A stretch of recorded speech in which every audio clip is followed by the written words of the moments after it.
Schottenkirk Waukee Chevy's Summer of Chevy Sell Down. Up to $11,000 off or 0% for 72 months on select new 19 Silverado 1500 Crew Cab LTs and RSTs. 0% for 84 months on select new 19 Silverado 1500 Double Cabs. Summer of Chevy Sell Down. Get more for your trade-in, Waukee. Up to $11,000 off 19 Silverado HDs. Schottenkirk Summer of Chevy Sell Down. Ends June 30th. Schottenkirk Chevy Waukee. WaukeeChevy.com. Hi, Ron here, head coach of Westside Auto Pros. When your car's on the injured reserve, you want to get it back in the game as soon as possible. I know that. That's why you need to bring it here to Westside Auto Pros. I have a team of experts that can fix almost every automotive injury. Whether it's a fractured joint, a brake, or if your car just got its bell rung, no problem. We can even do a complete physical on your car to make sure it's game ready for the entire season. So bring your car to Westside Auto Pros and we'll get it back in the starting lineup in no time. Hey, you guys are dogging it back here. Let's move it, move it, move it. Moms typically get to make a majority of the healthcare decisions for their family. That can be a lot of pressure, but not for me, because I know the choice is ours. For medical tests like MRIs, X-rays, CAT scans, and of course mammograms, ask your doctor to refer you to Iowa Radiology. They work around our hectic schedules, they're the best at what they do, and they're so great with my family. They truly care, and it shows. Visit iowaradiology.com or call to schedule an appointment. Iowa Radiology. Our focus is your good health. Here's to everyone who believes in competition and good sportsmanship, who knows it's not about the trophies or the medals, but rather the lessons learned. For those who understand, it's not whether you win or lose, just that you give your best. So go ahead, lace them up, take the field, have fun, and play. For the experience, for the memories, for the love of the game. Shields.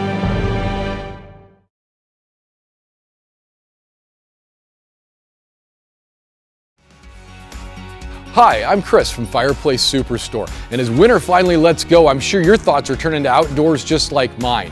And we've got the furniture to make your spring and summer the best ever. We've got furniture from domestic manufacturers as well as imports, and I've got a lot of it in stock. We're showing 120 sets on the floor, the best we've ever had. Please come see us for your outdoor furniture needs at Fireplace Superstore. For great deals on great furniture, come to Fireplace Superstore.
Moms typically get to make a majority of the healthcare decisions for their family. That can be a lot of pressure, but not for me, because I know the choice is ours.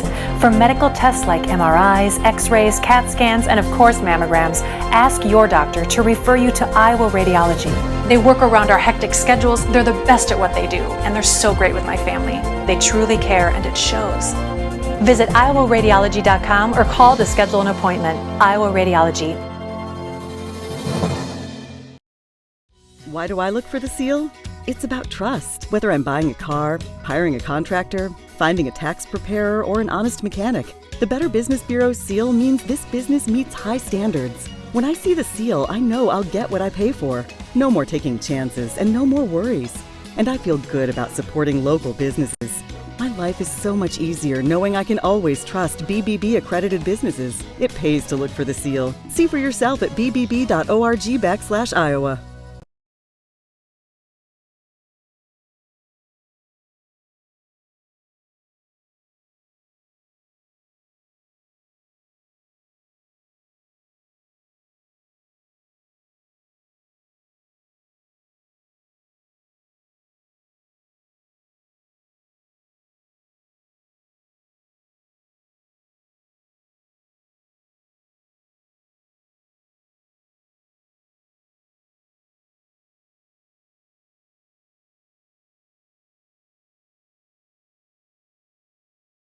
On these two teams here tonight?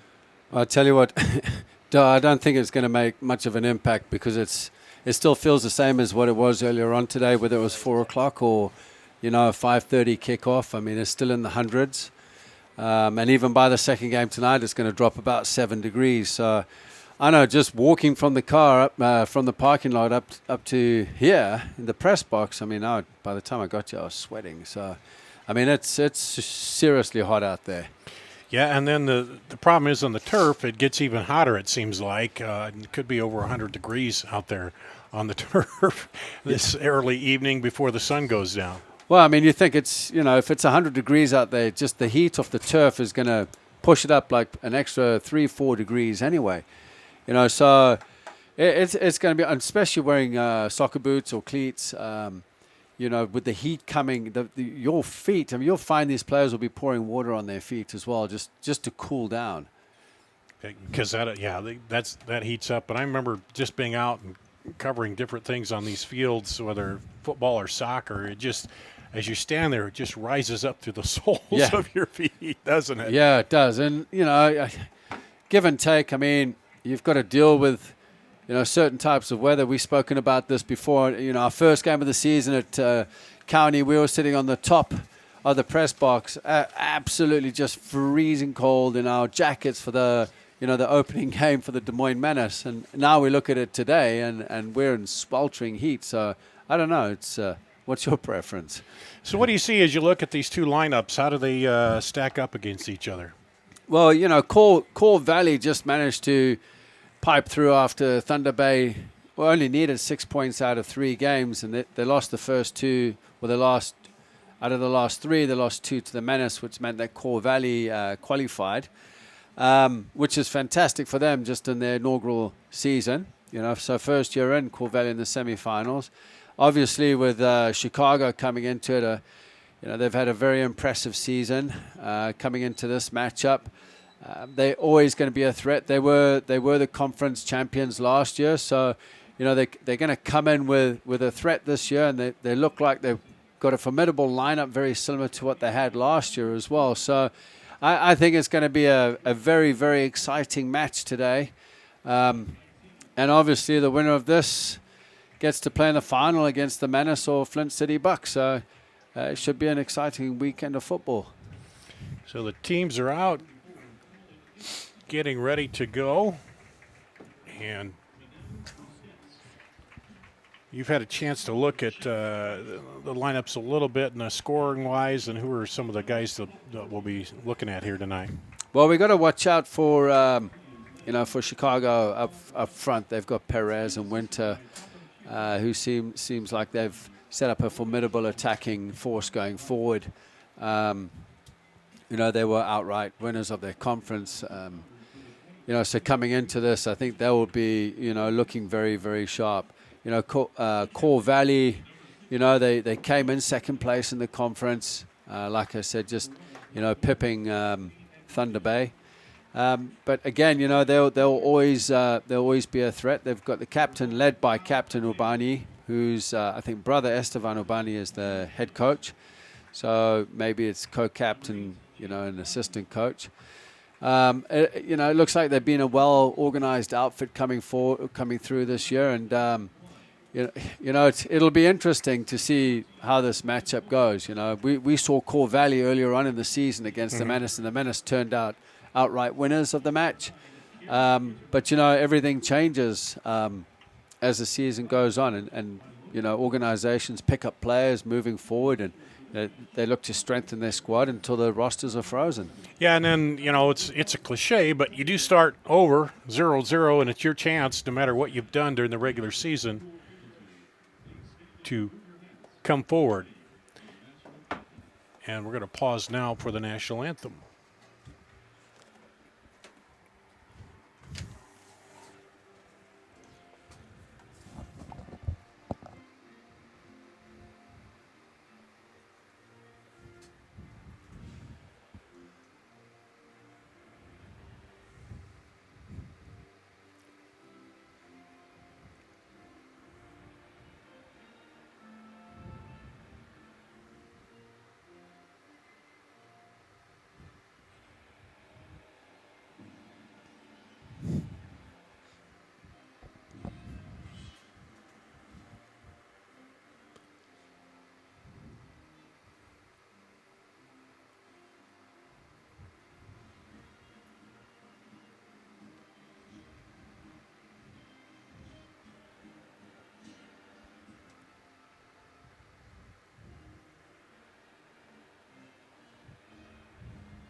Well, there's the national anthem. The players are getting ready to go here. As we'll get it started, as they're saying, you start out, and it's even if you didn't finish in the top of the league, you have a chance to make some noise by knocking off the team that did, and you get a chance to advance just by playing well, or playing your best, and winning. Right, exactly. I mean, you look at last year, during the season, the Menace beat, when Chicago were in their conference, the Menace beat them 5-0 on the road and beat them at home, but then when it came to the playoffs, in the final, Chicago ended up winning the game 1-0. So you just never know, and it's a matter of taking care of business, moving forward, and that's why the top four in the conference are here. They're here to take care of business, and to be the best, you have to beat the best. So I think we're in for a fantastic night of football. Looking forward to it. So some exciting stuff ahead of us. Yeah, the team's out. Chicago in the red, Caw Valley in the gray uniforms. And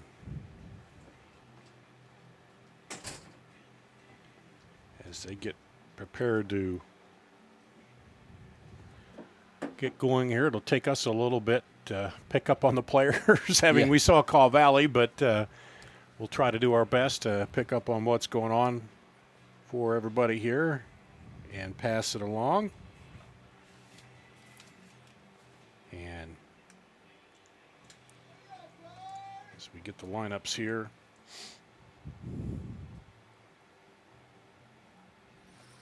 and ready to kick it off.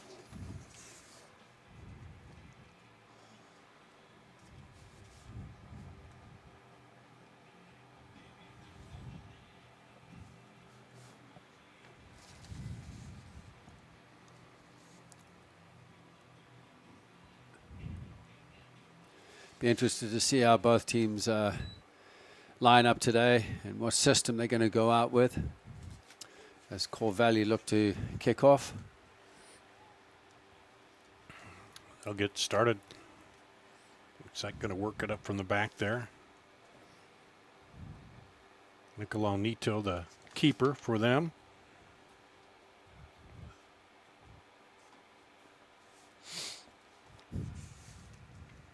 As they take it up ahead, knocked down by Chicago. We'll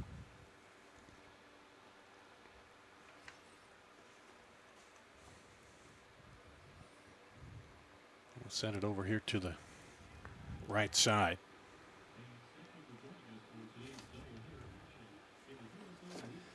See Chicago set up in a 4-2-3-1.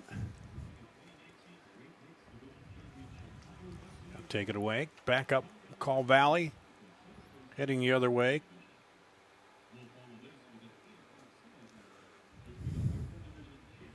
Trying to work it inside. Almost tried to slot it across there, but defender stepped in. It's actually a good ball across the box. Just nobody came in with a late run from Caw Valley.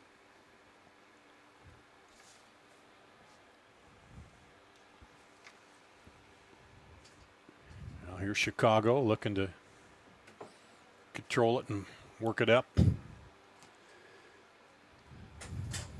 Up ahead to Tyler Biggs. He drops it back now to John Klein.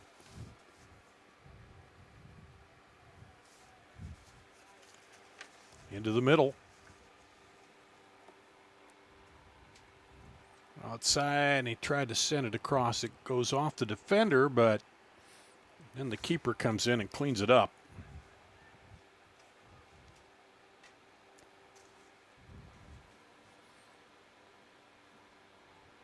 Caw Valley, part of the Sporting KC affiliate organization, got a very good youth program down there.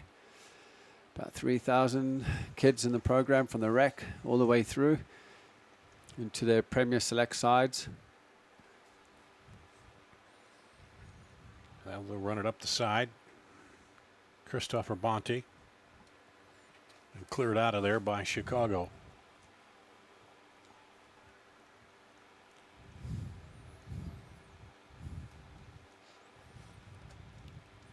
drop it back now. Magno on the ball. You can see he's going to be playing that pivotal role as a holding midfielder for Chicago. Crossed. They try to go up over the top there to Jesus Perez. Yeah, Perez came into the hole to look for that ball at feet. It was just a misunderstanding of communication. As Segrist just pushes the Core Valley player for a foul. And it'll be the free kick for Call Valley. Trying to go.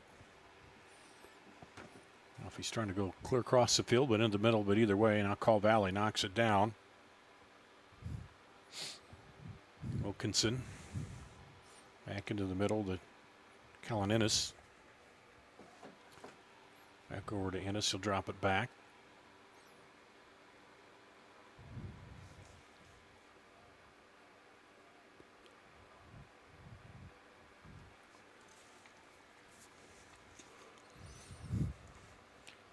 And that'll go out for a goal kick. Anthony Mwembia, the keeper for Chicago.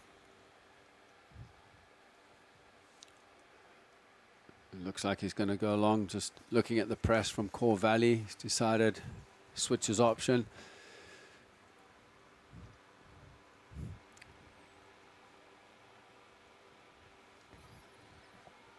And Perez gets to it first for Call Valley.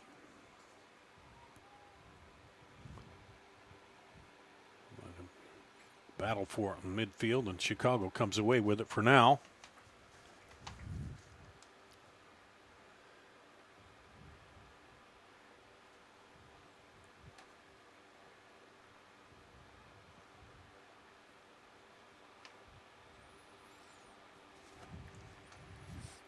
They're moving it up. Send it over here wide. Tyler Biggs.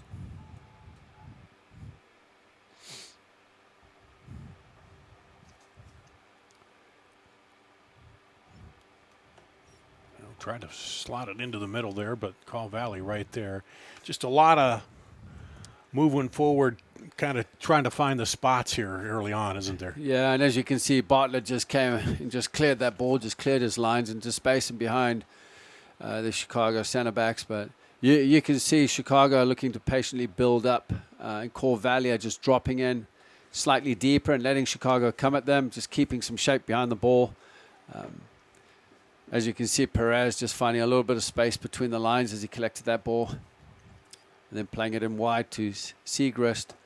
It's going to be one of those games with the heat. You know, I think Core Valley are just possibly going to look to sit behind the ball, let Chicago build and just weigh the game out, and then basically, you know, look to counterattack. Send it over wide to Biggs. Biggs will keep it, now drop it back.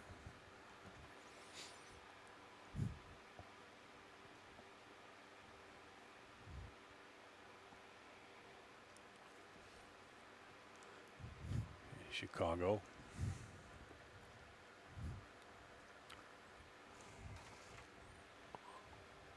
Slowly working it up from the back.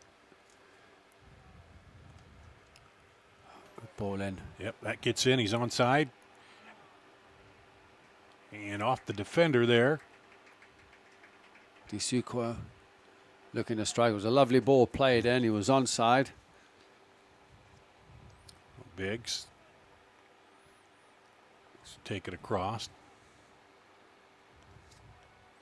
It looked like he had Wintermeyer running on there for a minute, but he couldn't get it through the defender. Right. And then decided to take the shot. It was almost as if, you know, the initial pass beat the outstretched leg. The pass coming in from Mateo, the left center back, but beat the outstretched leg of the defender, and it was just like, oh, I've got time and space, and the ball was at his foot. It was almost like a shock, and he was in an onside position as well. Wilkinson takes it up the outside for Call Valley. Still going, and that'll stay with Call Valley.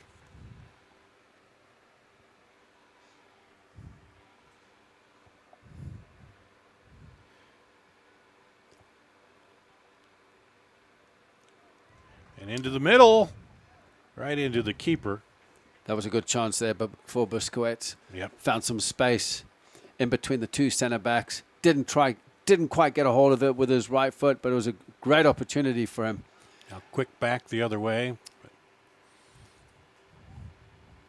And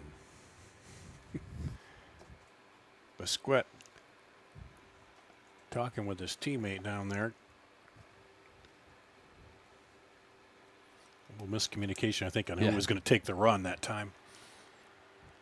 Now pressure back up by.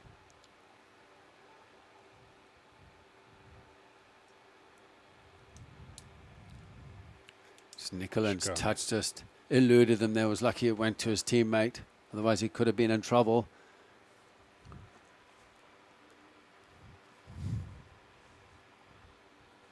The outside, they got Wintermeyer and Perez. In the middle. Up top.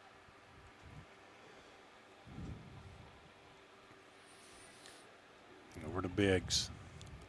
Biggs slides it up ahead.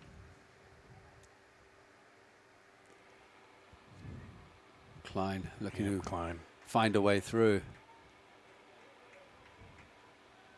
Biggs drops it back.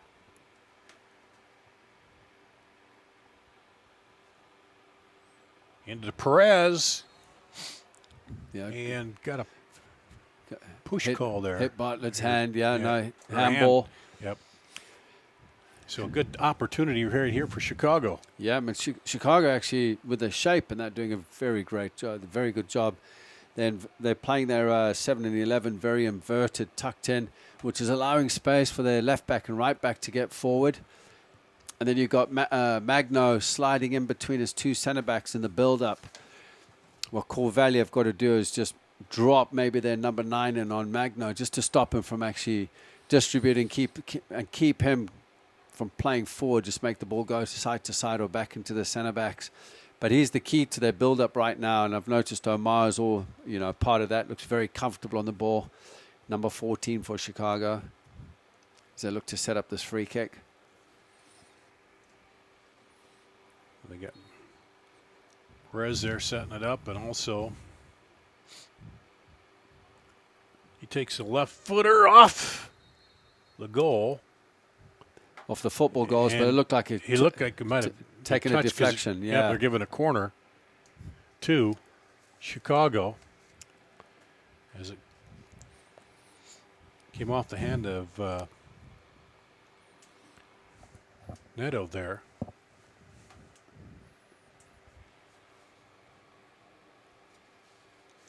So the first corner here, the match goes to Chicago.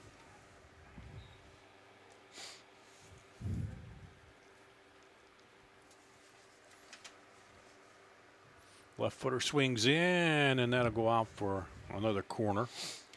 Yeah, he was looking to whip that into the near post, but it was cleared away by the first defender, and their zonal, Corvalli in a zonal defending shape off the corner.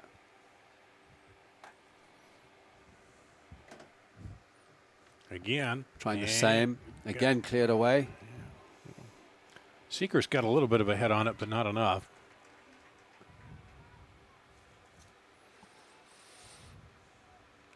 Now they'll drop it back, and big booming shot up ahead, but way over everybody. Yep. Corvalli will look to build again.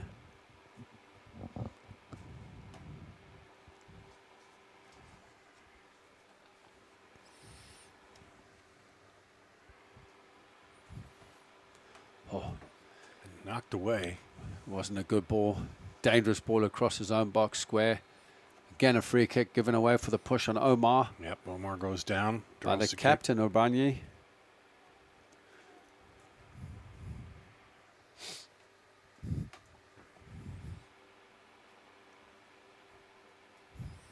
And again, an opportunity here for Chicago.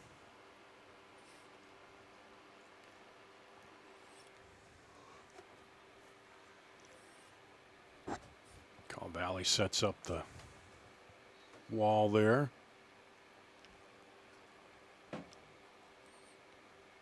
Perez lines it up.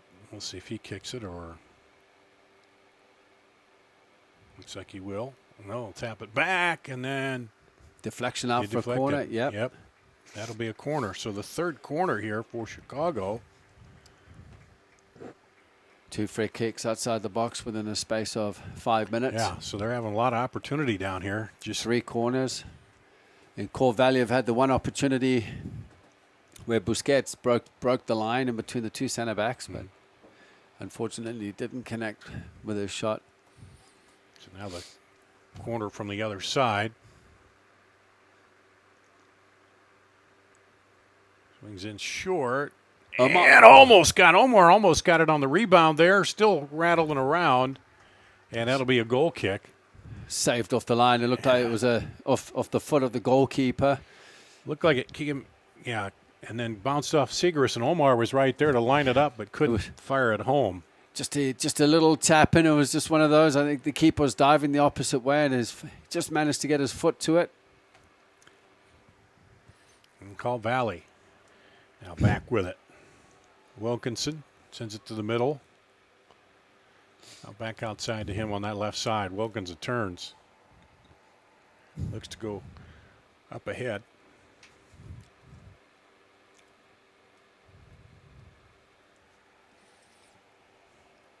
And Chicago will turn it back around. 15th minute here, no score. This USL League 2 playoff.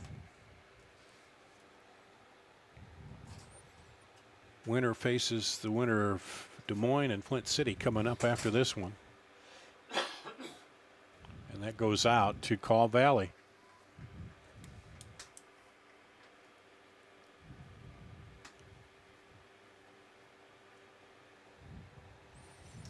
Long throw, but knocked down by Mateo.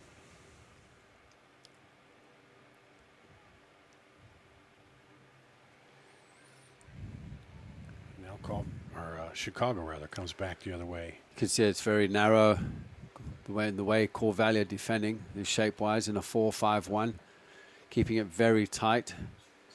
Chicago trying to open them up and draw them out of position.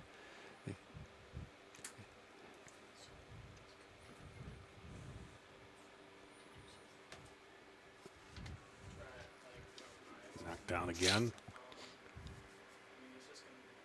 Kept there by Klein.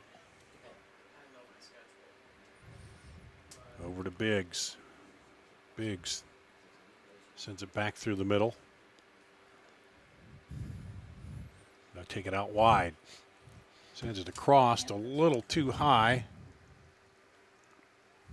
Corvallis will run it down.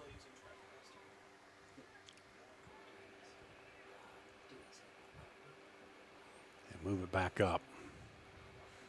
Trying to make a run on the outside.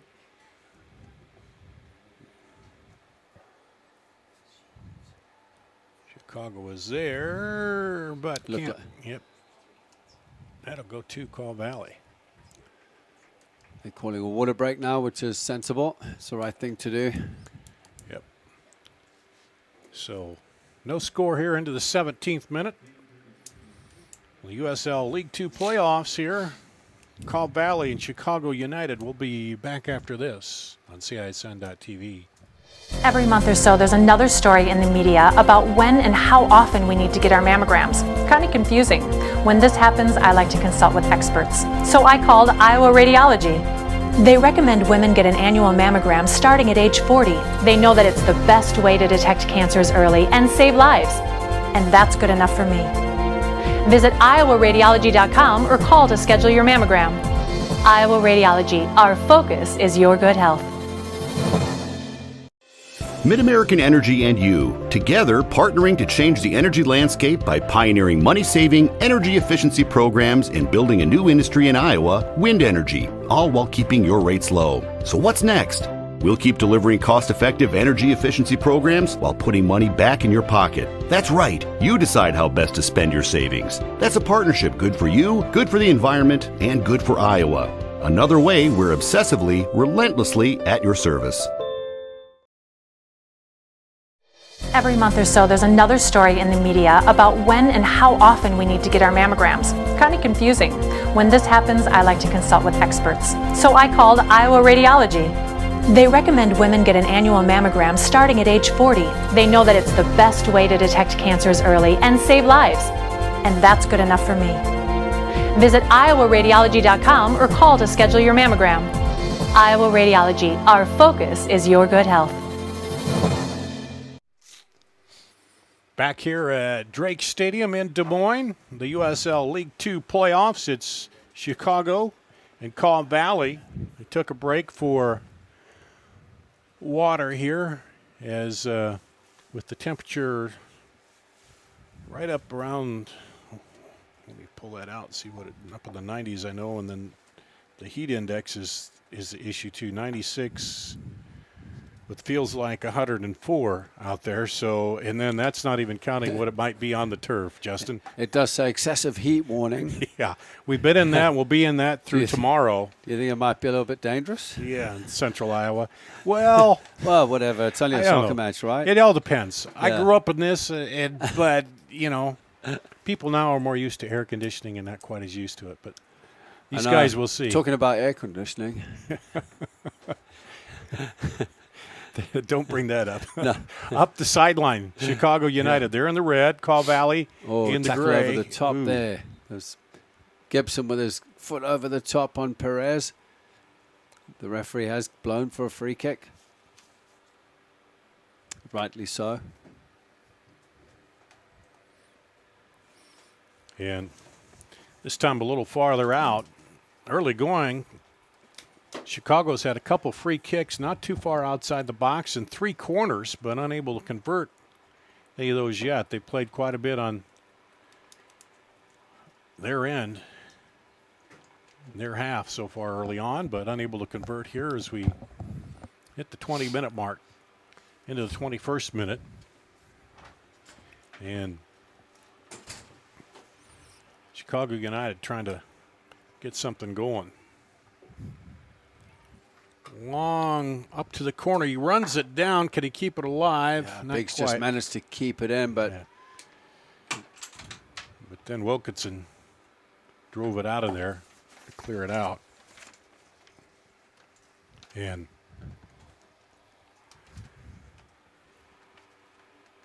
over on the far side, looking for Omar. Omar has it. He tries to send it across. Oh, goal! No, he missed it. Get it over. Corner. It's a corner. Okay. I couldn't tell. It looked like it went under, came out, but it went over, didn't it? That was just a deflection off the goalkeeper. I was just going to say, how did he miss that? But I tell you what a great ball in by Omar. And Perez. Perez finding space on the far post. Right-footed ball. Deflected off the goalkeeper. Nicolan, who's been the busy of the two tonight so far. So now another corner, the 4th here for Chicago. This one swinging in and headed out of there by Caw Valley. Bryle Gibson.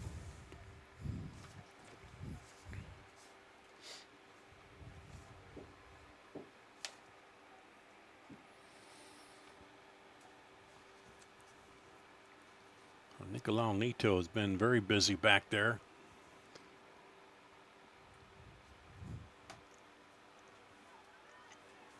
And up the sideline was Caw Valley. Busquets with a bit of pace. And he keeps up. Now sends it back inside. Left footer over the keeper, now blocked away.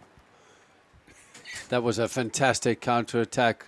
A lot of work there done on the right-hand side by Busquets, showing some phenomenal pace cutting into the box. And then a lovely ball. And Papa Georgiev was right in there, too, to try to get the cleanup, but... Yeah, it was just a good opportunity, but just knocked out for a corner. Really, that's the second chance, or second best chance that Caw Valley have had so far tonight. So Callan Ennis will take the corner from the left side for Caw Valley. Hit it in, and that'll go up and over for another corner.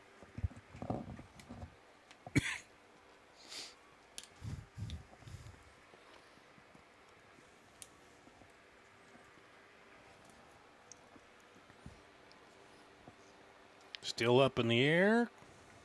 Battling for it. And Mateo comes away with it. And that'll stay with Chicago.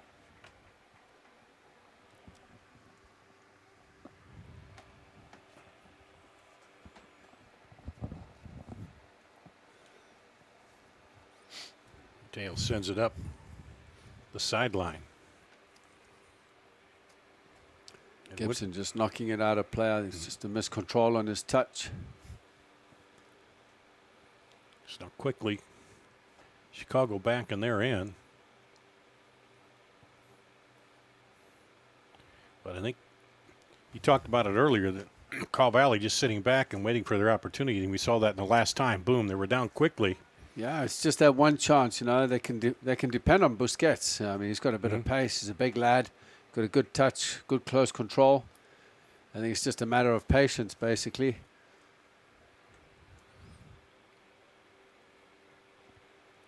Latinovic throws it over the top.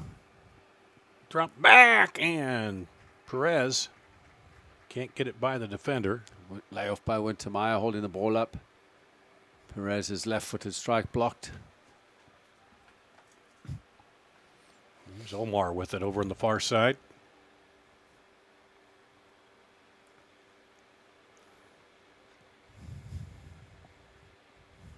Up to Tyler Biggs. Biggs takes it up the side, now in. And Perez tried to handle it and get something going, but couldn't quite get control. Now Caw Valley breaking back the other way. On the run is Chase Wright. And it's just cleared out of there. For another corner. Corner. Again, they're looking to play that ball forward and behind. Hoping for either Chase Wright to run onto it or Busquets. It just depends on who. And Papa Georgiev coming in as well. So they rely on three players. They're doing a good job sitting in and just defending and keeping it tight at this point. Caw Valley.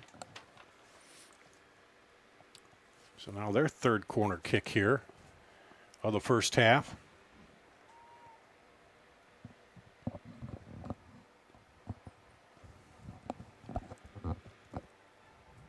Comes across outside. Roman Knox will try to run it down, drop it back to Wilkinson. He'll take it all the way back to the keeper.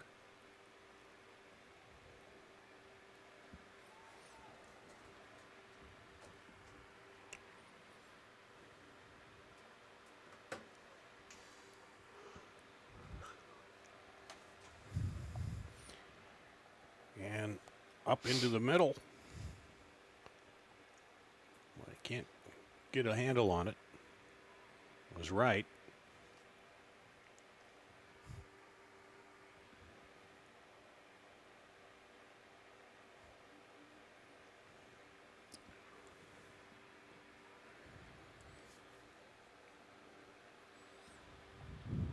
Now Omar looks up ahead.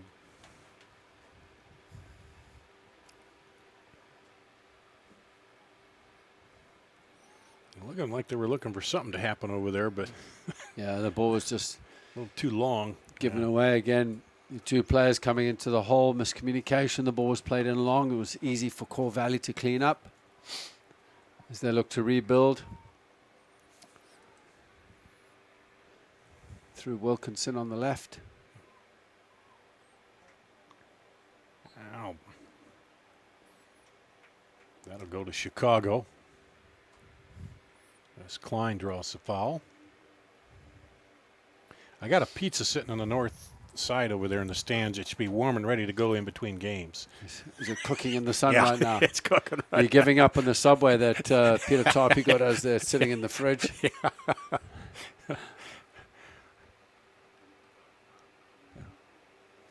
That one knocked down. Tried to slide it into Omar. Omar turns it. Gets by the defender. Now inside. It can't come back around with it. Wintermeyer. They keep it alive. Sukal. Now they'll send it. Oh, they tried to go across there to Perez. Still battling. And it's the second time Omar's found space on the left-hand side deep in the box. Again, he had another good delivery on the ground. He's just finding those pockets of space and behind the defenders. He's got that quick push when he's even with that defender. Then he gets by him and finds that open spot, doesn't he? Yeah, he's just got that explosive bit of pace just to separates himself from the defender.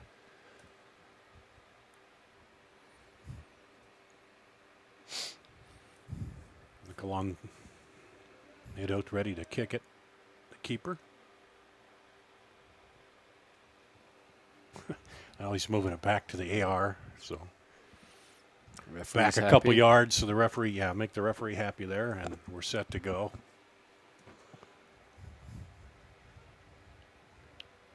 And after all that, he kicks it to his counterpart. Yeah. Went through everybody. It was just a pretty simple formality there for Chicago. Into the 30th minute here. No score. Both teams have had a few chances here and there in the first half.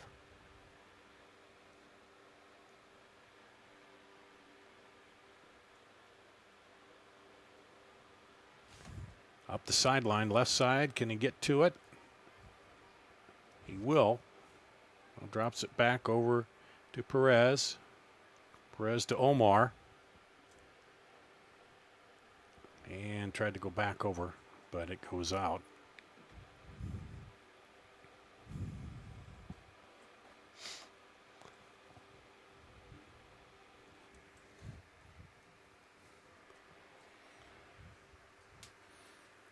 For the goal kick.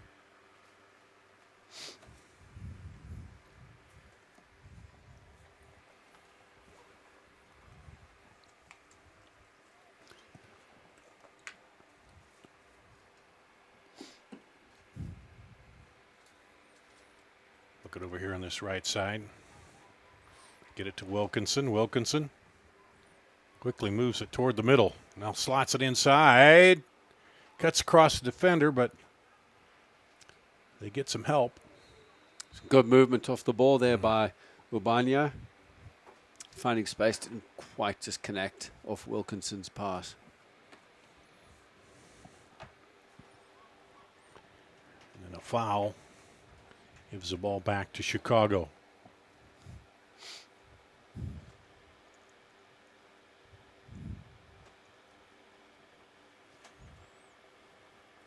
That one cleared out of there.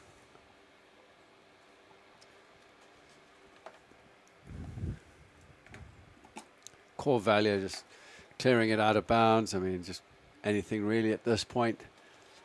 Maybe it should look to try and connect out of the back, or he could have turned there.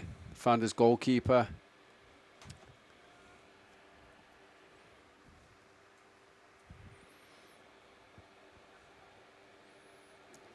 Lucas Bartlett now.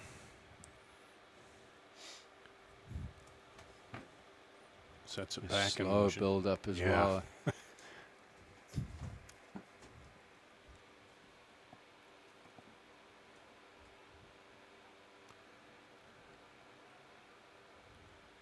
Now up ahead and back again. Papa Georgiev got it there for a minute.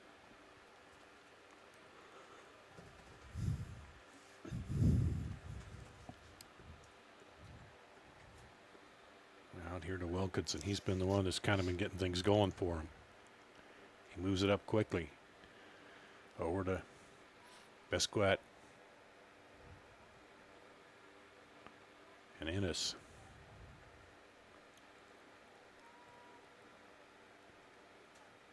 Go up over the top, but nobody there. Yeah, Chicago backline read that pretty well. And the goalkeeper, Mwamba, just coming off his line.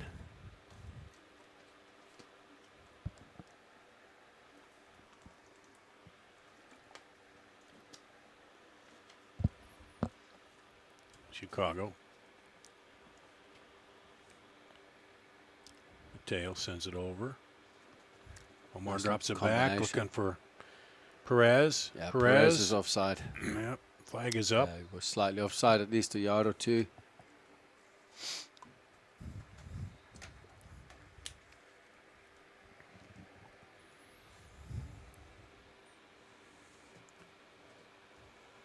It looks like going to have another break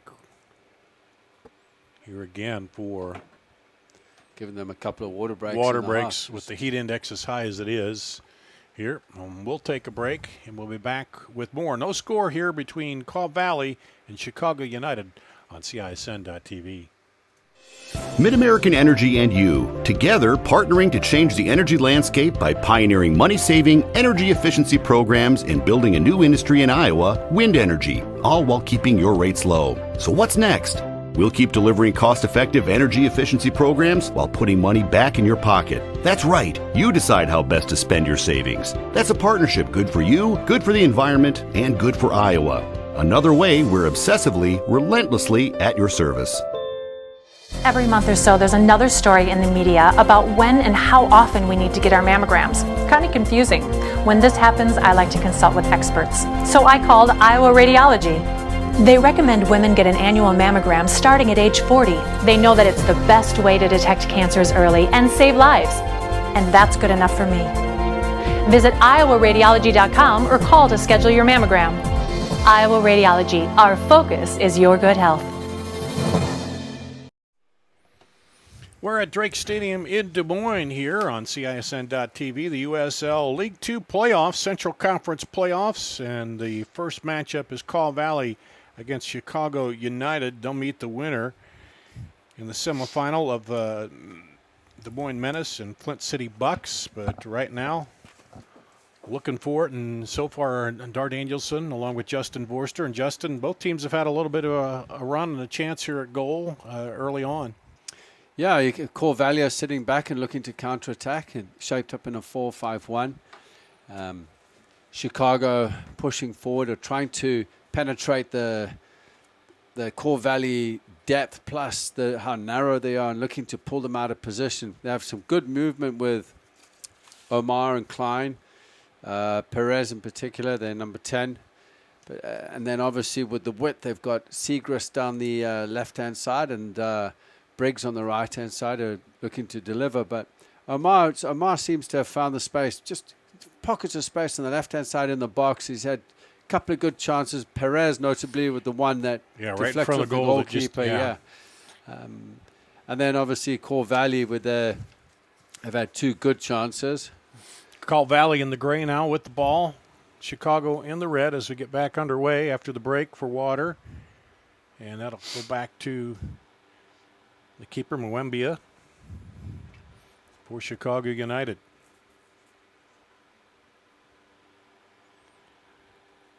Up to Perez. Perez surveys the field, now shoots it inside. Omar gets it and gives it back quick, and there was a hold called over there. That was actually a very good passage of play there. Isolating the movement on the outside, and number 9, Wintermeyer, coming inside as the right back is drawn out to create a 2v1 with the centre back. So that was really good. And obviously the Caw Valley centre back had no option but to pull the jersey of Wintermeyer and give away a free kick. And of course Wintermeyer turned quickly and said, hey, he's holding me, and the referee saw it. So here's a free kick. Rattles through there. And that'll be a corner for very dangerous Chicago, but very dangerous free kick. Hard and low, whipped in. Omar with a little touch was just knocked on, and the goalkeeper, Nicolan, just parrying it away for a corner. And that'll be the 5th corner here of the first half for Chicago. And Suko comes over to talk it over. Everybody kind of packs there in front of the goal. Now he'll take the kick, send it out in front of the goal, tried to set something up there, but that didn't quite work. I think they wanted to knock it down and then fire it over the middle. Huh? That was a perfect corner from D'Suco. Could have been volleyed first time. That would have been spectacular.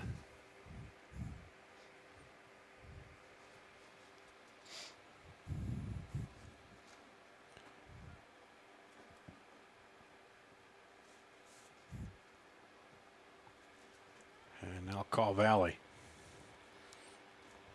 They've been patient in building it up unless they see that seam and then they take it quickly. This guy was one who's been getting at Wilkinson and usually triggers that so far here. Yeah, they have been looking to build through Wilkinson here on the near side to us on the left.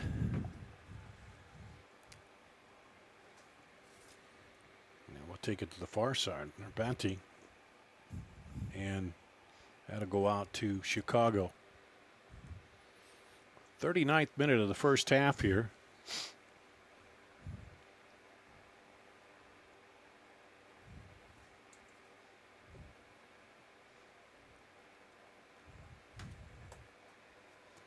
And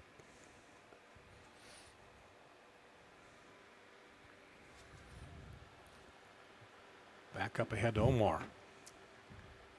He's looking in there for Perez. Kept alive. Biggs can't quite get a hold of that one. Bounce off the turf, just eluded him there as he went to control it.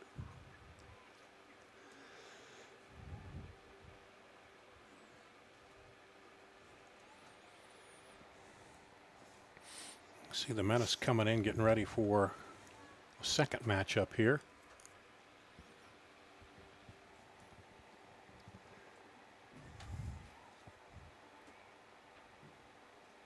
And it bounces over to Wembia.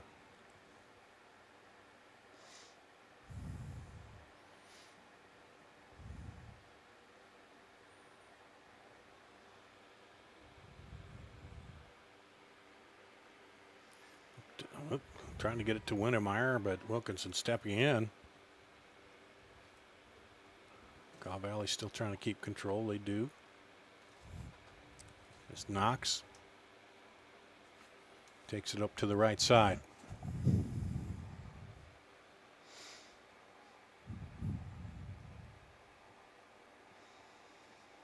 that will go out.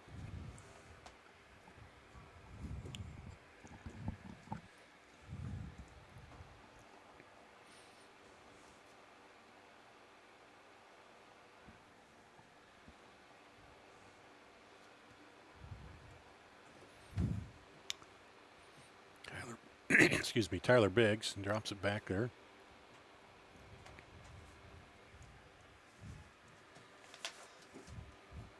And we're looking for Wintermeyer on that right side, but a little too much under it. You might see a little bit of fatigue being a factor in this match between these two teams coming up at some point. You can tell just a little bit here with just the movement of the players now. Probably begging for half time just to get into some cooler air. Biscuit gets it. And now Chicago takes it back into the 42nd minute. No score.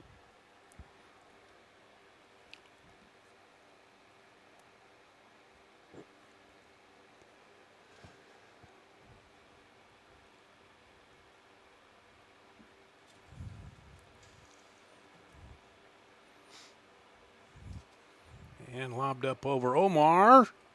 Knocks it down, and then the defender just gets a foot on there and knocks it out. Bartlett. There's some good movement by Omar, breaking from the midfield. As Klein came into the space, pulling players out of position, Omar broke the line. Just look, it was a lovely ball over the top. You could just see him watching that ball come down. But again, good clearance out for another corner to Chicago United. Sixth corner here, first half.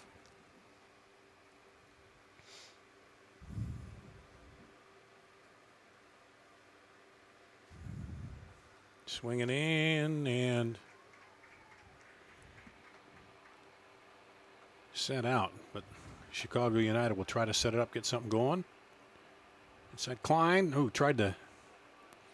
That was well read. This counterattack looks dangerous now. Good starting position there by Mwemba. Read it well, held his line, just managed to clear it out. Caw Valley will throw it in.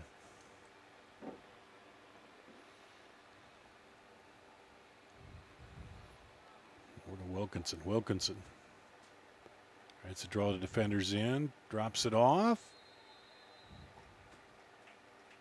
And then a foul there against Papageorgiev.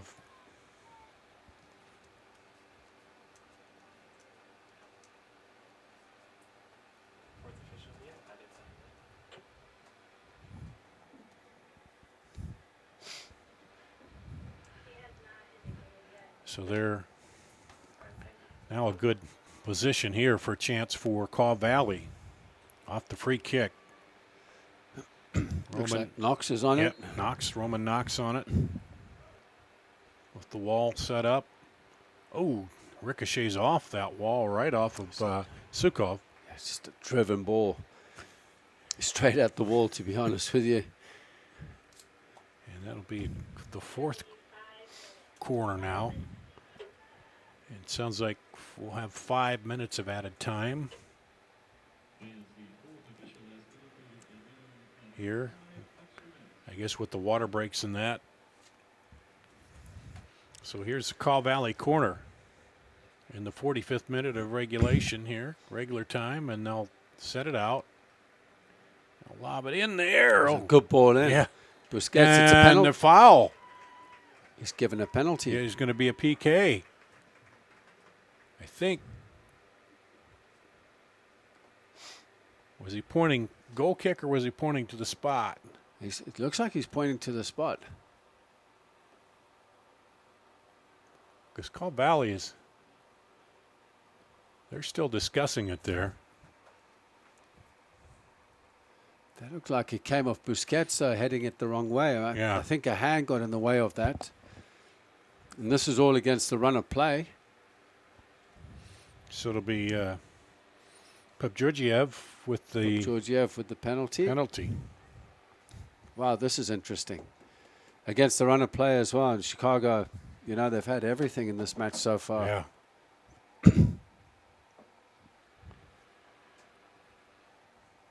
Wembia, the keeper. Now he'll adjust the turf under the ball and reset it. There's the whistle. The kick is in for the goal. Lovely taken penalty, although goalkeeper's hyped for a save, but he struck it. Papageorgiev headed with pace and power with the inside of his right foot, just past the keeper's left hand. So against the run of play for Caw Valley to go 1-0 up just before half time. I mean, credit to them. They've worked hard for it, defended extremely well. As you can see, they're walking. Yeah, they're walking.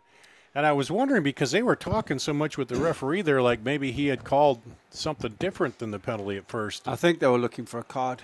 Is that where they, I think they were. Okay, maybe that's what they were. They were saying that it was intentional by the looks of it. That Chicago never argued it, so it was obvious that, it was a handball. Mm-hmm. But now they got some work to do. The shape that Caw Valley are playing off the ball and their 4-5-1 is difficult to break down. And we're in the extra time here, 5 minutes of extra time now.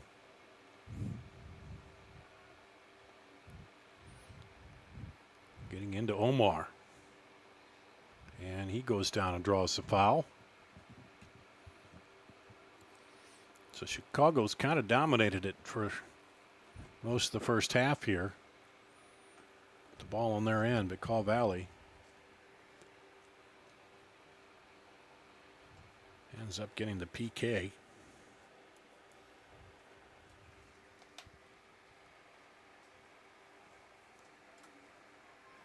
Off the handball.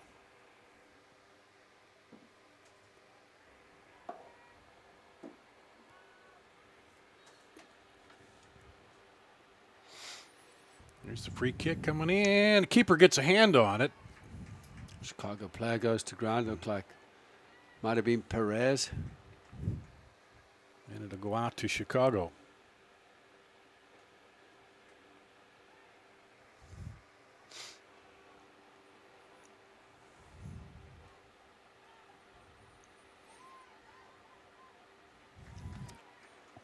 Now back. Going to send it back the other way. Looked like they're going to make a run, but he just sent it off the other way. I think he was trying to catch the goalkeeper Mwemba off the line. That would have been some strike from 70 yards.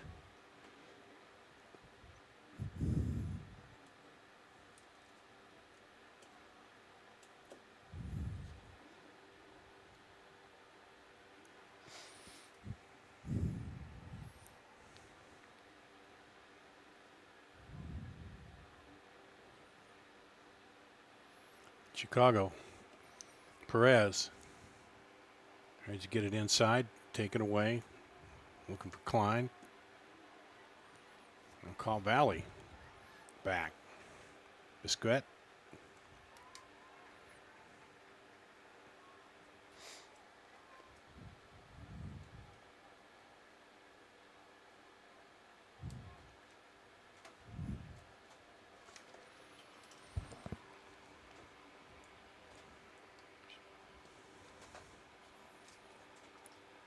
Segrist over there with it, drops it back.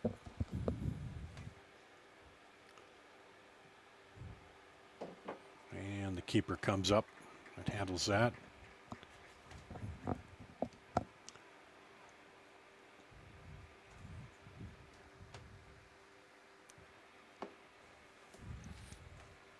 One nothing, Call Valley off the penalty kick. Feels like an awfully long 5 minutes here, yeah, that's for sure. Seems like it is, doesn't it? And that one's set over. It's a little bit too much. Just a technical error there. A nice little pass on the ground.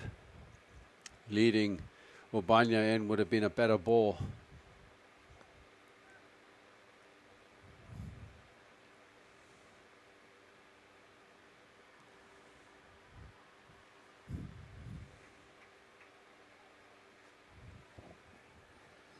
Goes out to Chicago.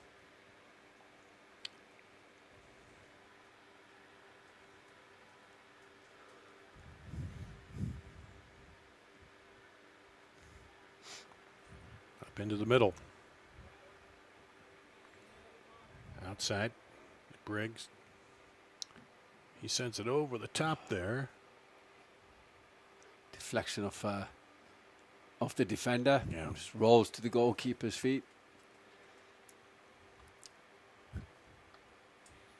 He opened up like that's what I was meant to do.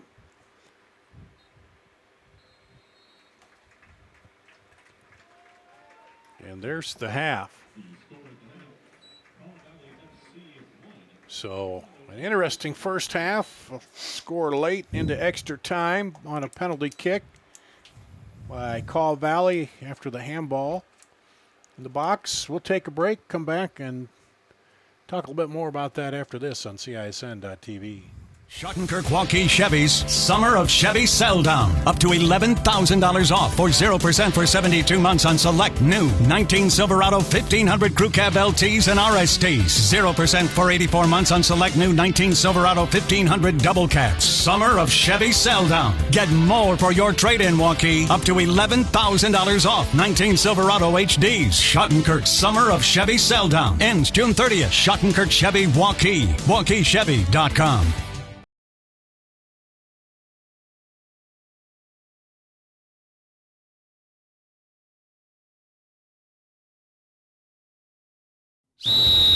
Hi, Ron here, head coach of Westside Auto Pros. When your car's on the injured reserve, you want to get it back in the game as soon as possible. I know that. That's why you need to bring it here to Westside Auto Pros. I have a team of experts that can fix almost every automotive injury. Whether it's a fractured joint, a brake, or if your car just got its bell rung, no problem. We can even do a complete physical on your car to make sure it's game ready for the entire season. So bring your car to Westside Auto Pros and we'll get it back in the starting lineup in no time. Hey, you guys are dogging it back here. Let's move it, move it, move it.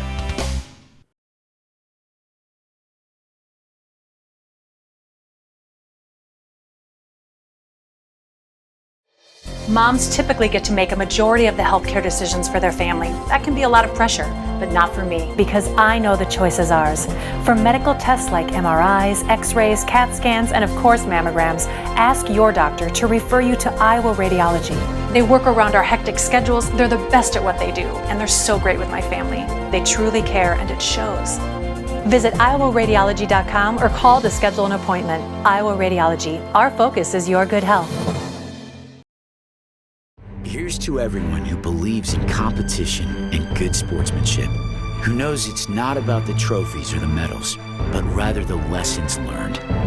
For those who understand, it's not whether you win or lose, just that you give your best. So go ahead, lace them up, take the field, have fun, and play. For the experience, for the memories, for the love of the game. Shields.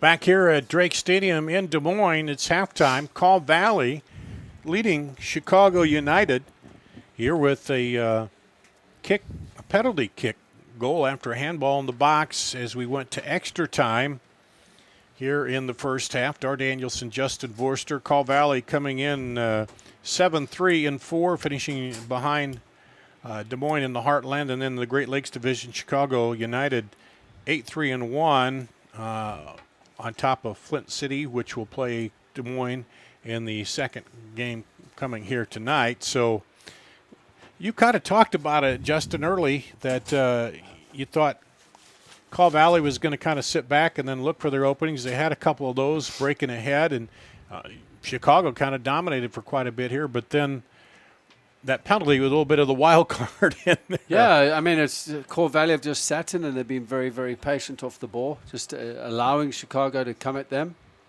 and just sitting in deep and really depending off the counterattacks and possibly a set piece to make something happen, which did happen off a corner.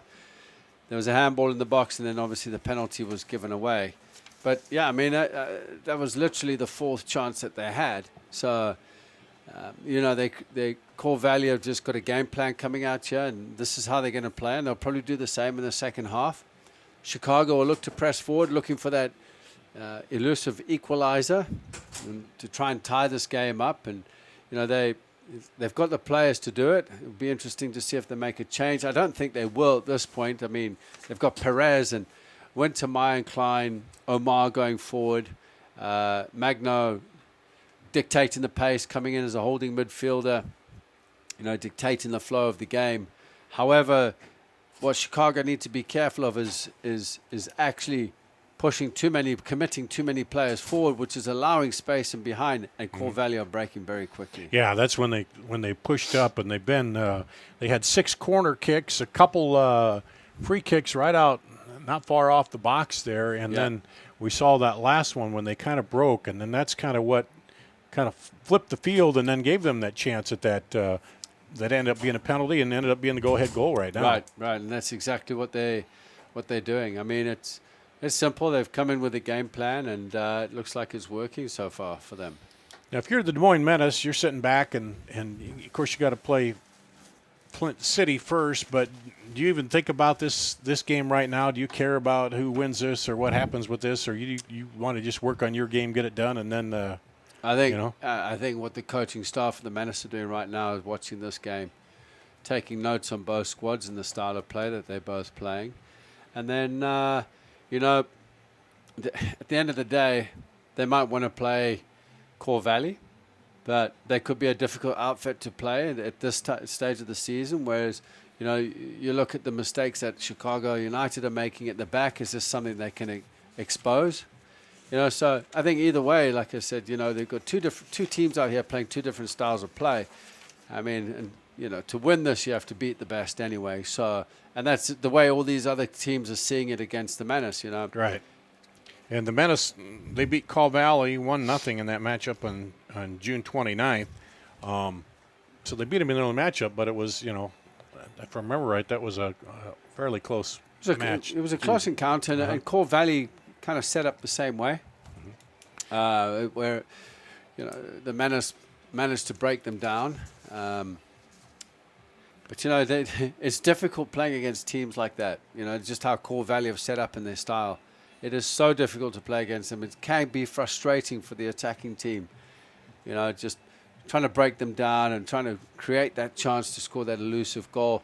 The thing is, Chicago going 1-0 down is going to make it more difficult as this game goes along. Yeah, so Chicago, coach right now in the locker room, what's he talking about? I mean, they had a lot of chances, but anything adjustments you see they can make to maybe try to push that across? I just think just being a little more patient. Don't play the ball if it's not on to go forward in the final third. I think Omar has found some great pieces of space. Spot. Just he's isolated himself in the box. He's found some good space. It's just the finishing. I mean, Perez had a fantastic chance. I mean, he's taking those chances. Yeah, right on the front porch. The more they miss the chance, those kind of chances, the game goes on and on and on. And then, then you start to press a little bit too, especially in the playoffs when you're behind. Get frustrated. Right? You'll make mistakes. You're getting tired. I don't think they need to make a change right now. I think they just need to see it until probably the 65th, 70th minute and go from there. Well, we are at halftime. It is Caw Valley 1, Chicago nothing here. And the USL League 2 playoffs. Star Danielson, Justin Vorster. We're going to take another break. We'll do that. We come back with more after this on CISN.TV. Hi, I'm Chris from Fireplace Superstore, and as winter finally lets go, I'm sure your thoughts are turning to outdoors just like mine. And we've got the furniture to make your spring and summer the best ever. We've got furniture from domestic manufacturers as well as imports, and I've got a lot of it in stock. We're showing 120 sets on the floor, the best we've ever had. Please come see us for your outdoor furniture needs at Fireplace Superstore. For great deals on great furniture, come to Fireplace Superstore. Moms typically get to make a majority of the healthcare decisions for their family. That can be a lot of pressure, but not for me, because I know the choice is ours. For medical tests like MRIs, X-rays, CAT scans, and of course mammograms, ask your doctor to refer you to Iowa Radiology. They work around our hectic schedules, they're the best at what they do, and they're so great with my family. They truly care, and it shows. Visit iowaradiology.com or call to schedule an appointment. Iowa Radiology. Why do I look for the seal? It's about trust. Whether I'm buying a car, hiring a contractor, finding a tax preparer, or an honest mechanic, the Better Business Bureau seal means this business meets high standards. When I see the seal, I know I'll get what I pay for. No more taking chances and no more worries. And I feel good about supporting local businesses. My life is so much easier knowing I can always trust BBB accredited businesses. It pays to look for the seal. See for yourself at bbb.org/Iowa. Every month or so, there's another story in the media about when and how often we need to get our mammograms. It's kind of confusing. When this happens, I like to consult with experts. So I called Iowa Radiology. They recommend women get an annual mammogram starting at age 40. They know that it's the best way to detect cancers early and save lives. And that's good enough for me. Visit iowaradiology.com or call to schedule your mammogram. Iowa Radiology, our focus is your good health. MidAmerican Energy and you, together partnering to change the energy landscape by pioneering money-saving, energy efficiency programs and building a new industry in Iowa, wind energy, all while keeping your rates low. So what's next? We'll keep delivering cost-effective energy efficiency programs while putting money back in your pocket. That's right. You decide how best to spend your savings. That's a partnership good for you, good for the environment, and good for Iowa. Another way we're obsessively, relentlessly at your service. Every month or so, there's another story in the media about when and how often we need to get our mammograms. It's kind of confusing. When this happens, I like to consult with experts. So I called Iowa Radiology. They recommend women get an annual mammogram starting at age 40. They know that it's the best way to detect cancers early and save lives. And that's good enough for me. Visit iowaradiology.com or call to schedule your mammogram. Iowa Radiology, our focus is your good health. Back at Drake Stadium here in Des Moines, USL League 2 playoffs here in the semifinals. The first semifinal of the day, Caw Valley leading Chicago United off a penalty kick by Papa Georgiev.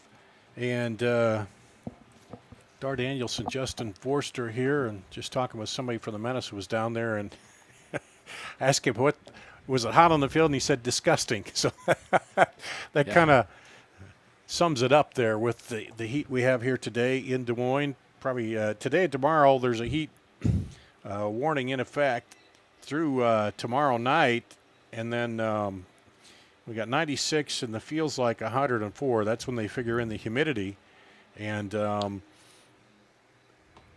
next week's supposed to cool off into the mid 80s, but So Sunday may be a little better too than what it is here today. But it's the conditions, and you got to play in it. You got to play through it. It's going to be interesting how it's going to factor into the second half for these two sides. You know, especially with Chicago now chasing the game, and then Core Valley just not wanting to make any mistakes. You know, just keeping it simple. And then, you know, like I mentioned earlier, it's just you find the two center backs, they're just clearing their lines and, you know, anywhere and just regrouping and reshaping. And, you know, they keep plugging away and just working at it. So, yeah, it'll be interesting to see how this second half goes as you can see some of the players walking out, getting ready for the second half. And I think we have a look at the replay here of the penalty kick. And here we go. You see, gets it set. And right into the net there. I don't want to say routine because we've seen probably they're supposed to seem like routine, but they're not. You know, we've seen it Women's World Cup into any level here. Those penalty kicks, we saw it at the girls' high school tournament we did here. That you know, once you get up there and it's you and the keeper, sometimes it seems like the person taking the kick has the advantage, but that's not always so. I tell you what, when you step up there to take a penalty in a pressure situation like that, the goal looks tiny. It does. It looks so small because you're under pressure. You know, in practice, you can just step up and, you know, it's easy. When you're under pressure, it's a little bit different. But, I mean, the Pop Georgiev actually struck that ball at waist height, which was, you know, it could have been easy for the keeper to save it, but he struck it with some elusive power that just eluded Mwemba to his left-hand side. So, you know, if you're going to strike it that high, it's got to be done with some pace behind it. And I had him move him the other direction just a little bit, too. Had him thinking a little bit there. And, yes. That's sometimes the keeper, if they can outguess you. But, you know, maybe. But that time he sent it through. And so Caw Valley, as a result, leads here in this first semifinal. Talked about it in the Great Lakes Division. Chicago United finished 8-3-1 and ahead of Flint City. Des Moines finished 11-0-3, just ahead of Caw Valley at 7-3-4. And so that'll be the matchup coming up in the second game. The Menace against the Bucks here on CISN.TV as both teams are back out now. Chicago in the red and Caw Valley in the gray. They took 2 water breaks in that first half because of the heat, and we'll see if they do the same here in the second. And as you talked about it, that will maybe play into it. And you got to think it might, Caw Valley, that style of play where they're back and just waiting might help them a little more, you'd think?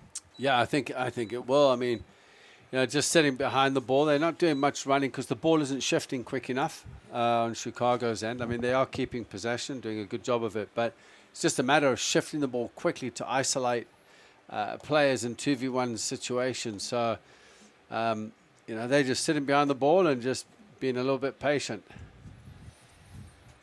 You know, the team's huddled up there, talking a little final strategy here as we get it started. And you imagine Chicago would want to come out maybe right away, you know, get a push ahead and try to even it up as quickly as they can here to start the second half. That would be my guess, definitely. I think they'll look to definitely press and try and get something going right away, right from the start, especially coming out first 5 minutes of the second half. So we'll see. I don't know. Are you guys doing tag team camera on the top today with the heat or kind of, yeah. Our camera guys have it the worst. They're on the top of the stadium here shooting down, and there's not a lot of shade up there to get an umbrella, but it gets kind of warm. So and the high altitude as well. Yeah. That makes a little difference probably, huh? The yeah, extra 100 feet or whatever.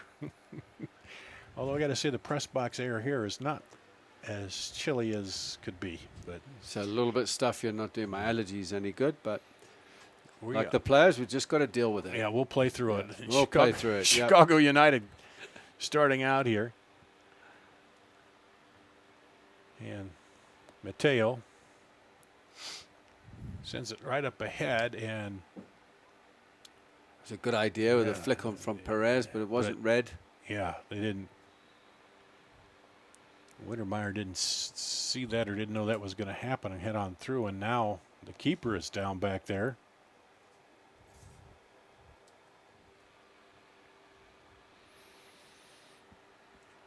Nicola Neto. Call Valley. He gets up. You know, and you think, well, in this heat and that, you're not going to pull a muscle, but cramping is probably a concern, isn't it? More than anything, if you're not hydrated and cramping up a muscle. Yeah, and it'd be interesting to see if any of these guys come up with cramp later on in this game, because yeah, it's gonna have a factor definitely. They're gonna make sure they're intaking enough water and electrolytes. Calm Valley, now they're in the gray. Chicago in the red. A little pressure there by Perez.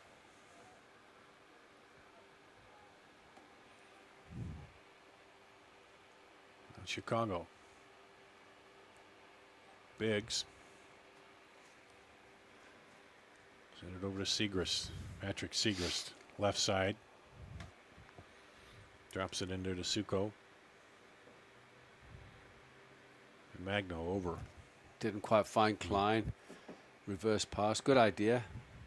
But just a little bit on the accuracy side. Didn't quite connect.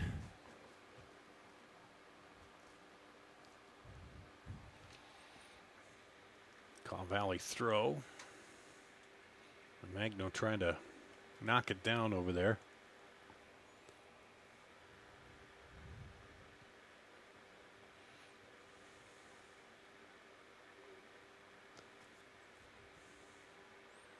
Up the left side. And Mateo sends it up ahead.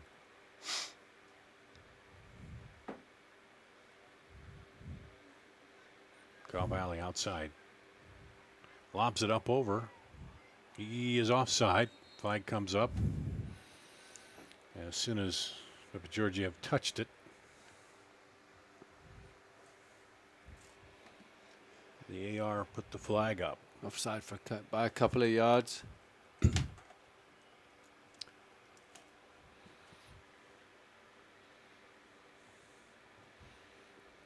Chicago United trying to get something going to even this up here. Start of the second half.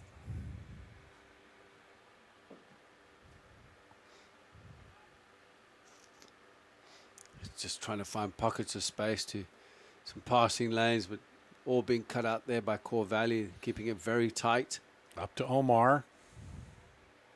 He's been the one that's kind of got him going. Yeah, he's found some good space between the lines. Just there's a tired pass there just now.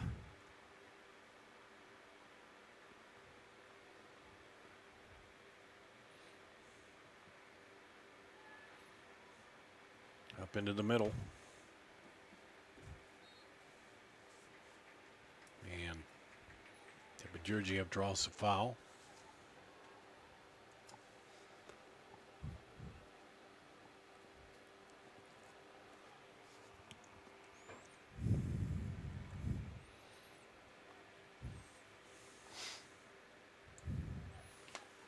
Quick free kick. Yep. Oh, looking for a quick free kick, but the referee did say on my whistle. Yep. Players are complaining. Yeah. No, you didn't say that. Pats the referee on the back and says, okay, I got you. Totally understand where you're coming from.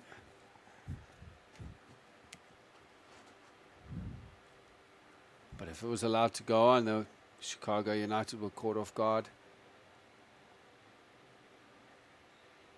So they set up the two-man wall there. Lob it up over. Oh, almost found his man out there. Bartlett. They turn it. Tukov sends it out. Klein. Oh. And that'll stay with Chicago. Or no. Chicago win the free kick. Just a commitment from Mabanya trying to win the ball. Wins the free kick. He could have just allowed it to go out, but he did extremely well. Some sheer determination there.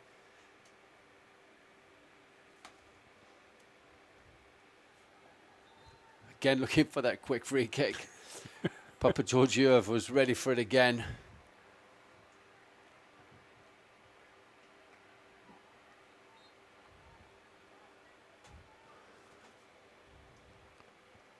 Pops it up over again, looking, and the keeper comes right out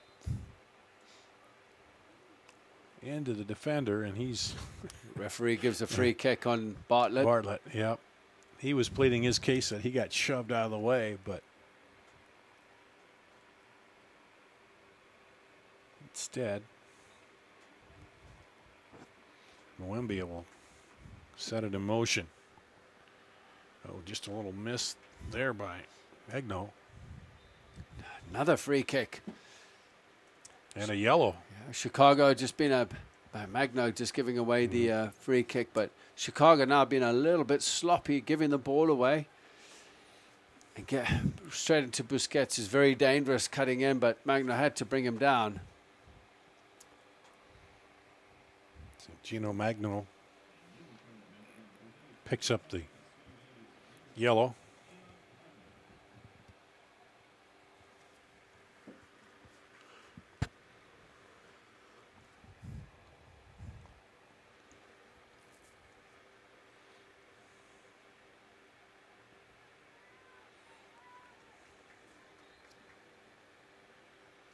And this one lobbed up over and dinked up, looking for Bartlett on the far post. He did good to get a little piece of it. Now Call Valley takes it out of there and a quick back the other way. Again, Chicago gave the ball away. Yeah. Ennis tried to take advantage, but got too much underneath it.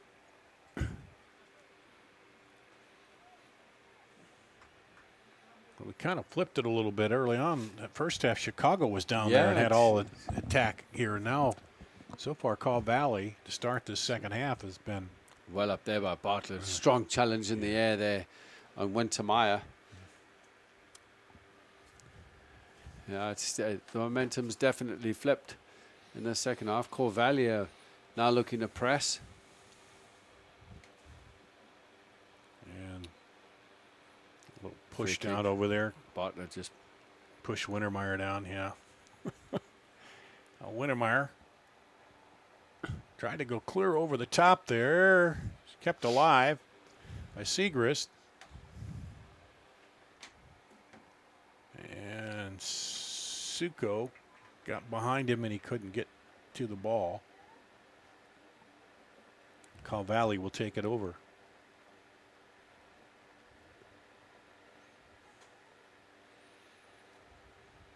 Now 9 minutes into the second half.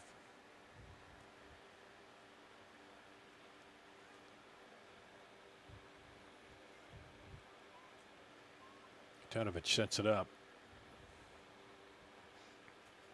Klein will drop it back there. Mateo outside to Segrist. And he gives it away. But it'll go back to Chicago.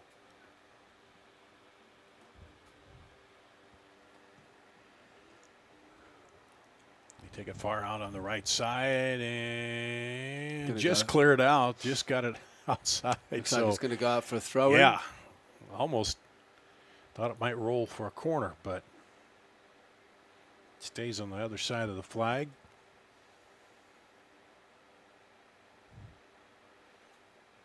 And a deep throw. They get it into Perez. We'll drop it back. Everybody was moving left, but now they take it back right. Into Omar. Just into his feet there. Left foot. Oh, just got it blocked, but he'll get the corner. Dummy run there by Klein coming to get the ball with drawn two defenders out, left it for Klein, and Klein was totally unmarked. With a good chance, actually. but deflected out as we look at the short corner here. There's Klein.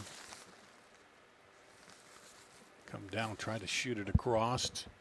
And it'll be another corner here for Chicago. They had 6 in the first half. Second here as Perez goes over to take it.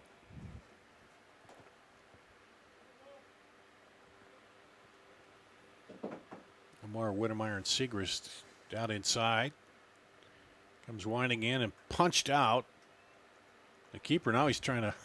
Nicola, and I thought he could have caught the first one. He should have go straight into him. Yeah, he just misread it. Yeah. Same thing I thought too, but he punched it out and then kind of very decisive waited. Coming out there, just punching it. Looks like Chicago could be getting ready to make a substitution. There's a long one high over the top. It's like a double substitution from what I can see over here. There's their players. His coaches just called 2 players in.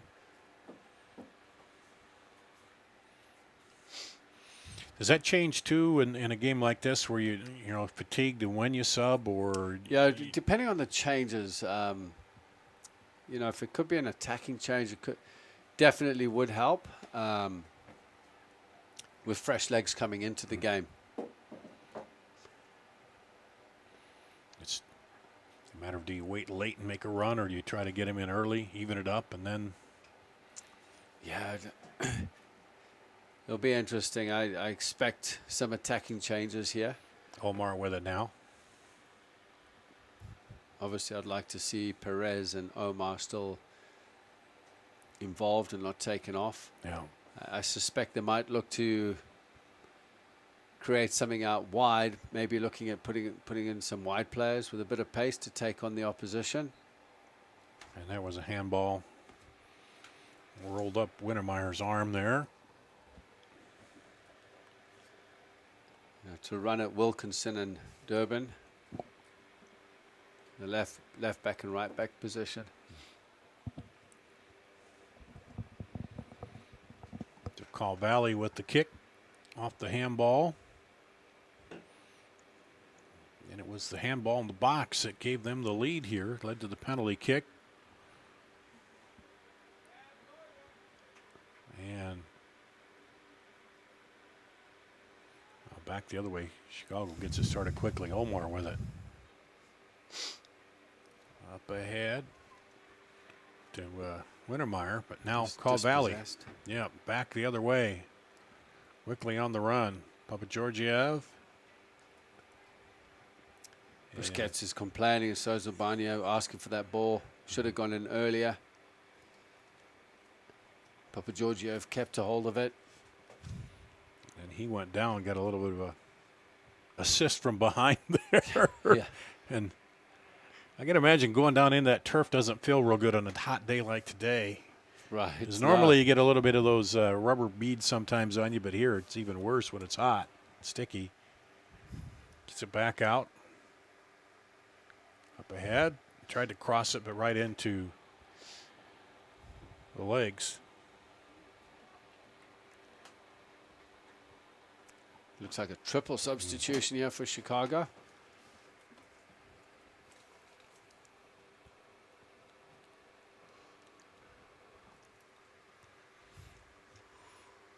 Call Valley throws it in.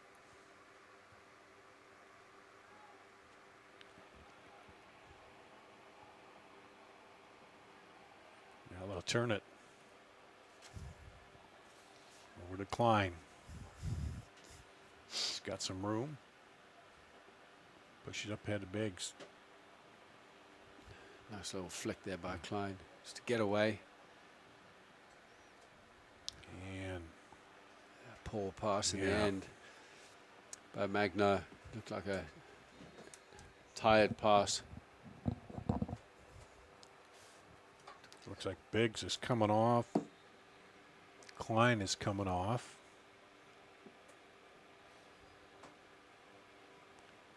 And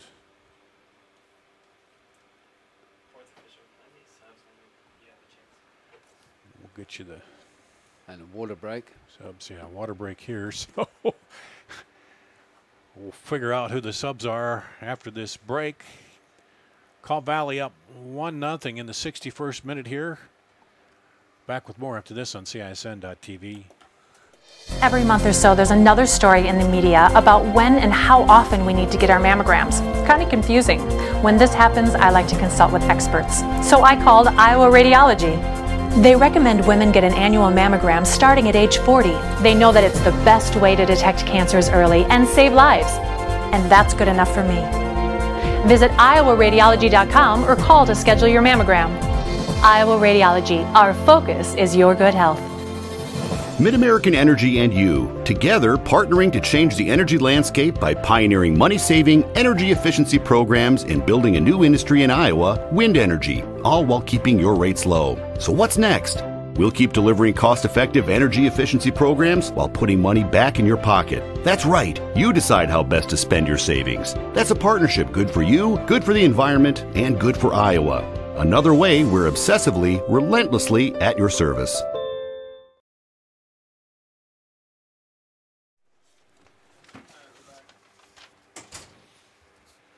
Here at Drake Stadium, USL League 2 semifinal. Dar Danielson, Justin Forster,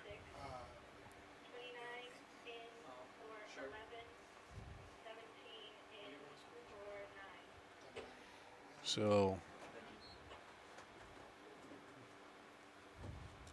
did you get all that?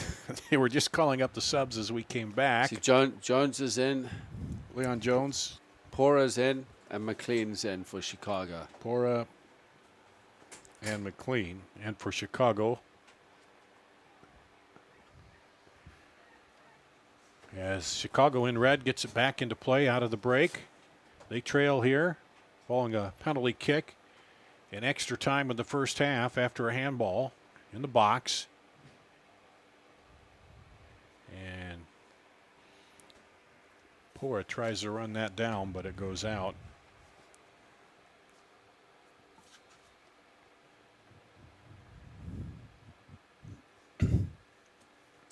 Corvalia looking to make a change now. Albania's going off.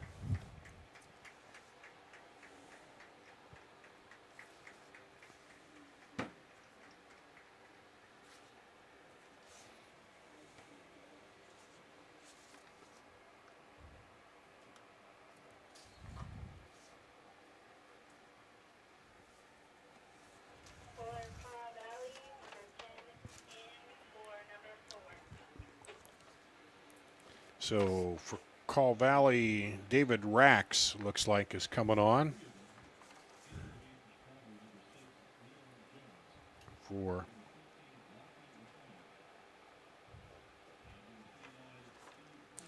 And that one right into the keeper off his chest.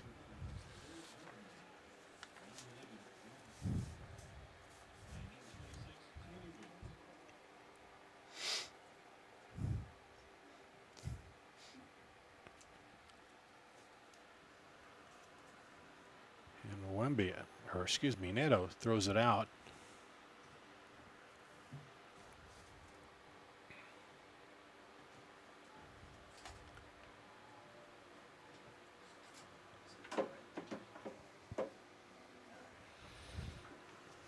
And Chicago back with it.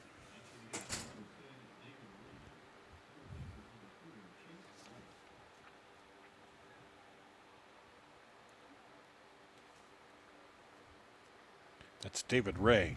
I'm sorry I said Rax, but I can't. The handwriting of these coaches sometimes is not. Here's a one that goes wide. Looks like, it actually did look like Rax. But it is David Ray. The sub McLean that's just come in for Chicago. He's looked pretty dangerous. He's got on the ball a couple of times, tried to change of pace. Mm-hmm. Might offer something going forward.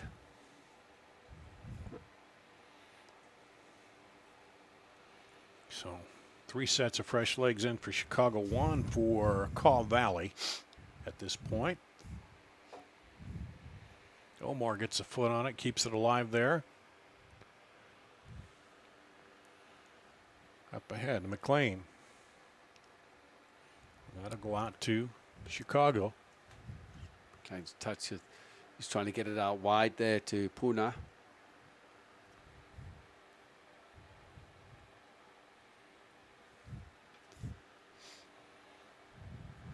Mateo now puts it up the middle. And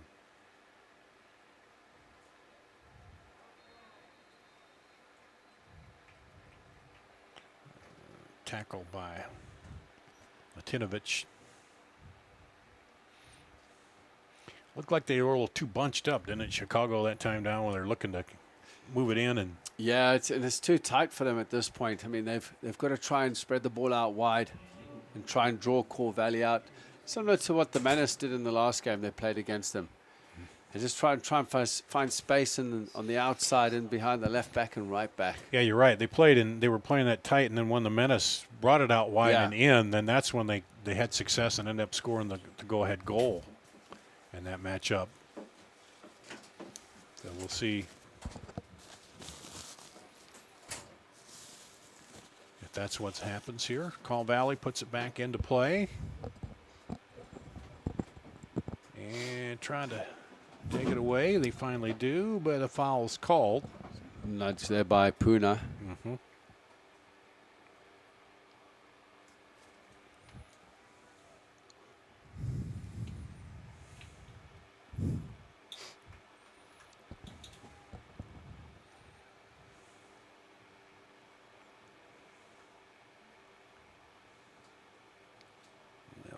Working outside now. Trying to get through the defenders. They turn it around. McLean, and he takes off. It was a good running behind. Perez had it on the wrong foot, going in the opposite direction. Suko trying to get it back up there, and the keeper comes out and goes down for it. It's good cover by Nicoland.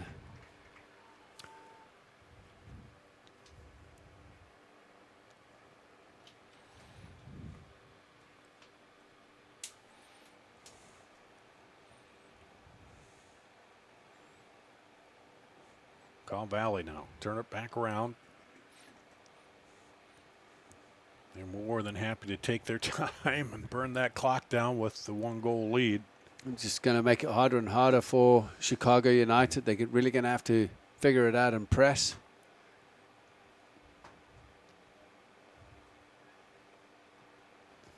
Up over the top.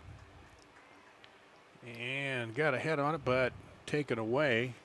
Busquets been a real threat there against Mateo. Back up to him. He tries to head it over to his teammate, Ray.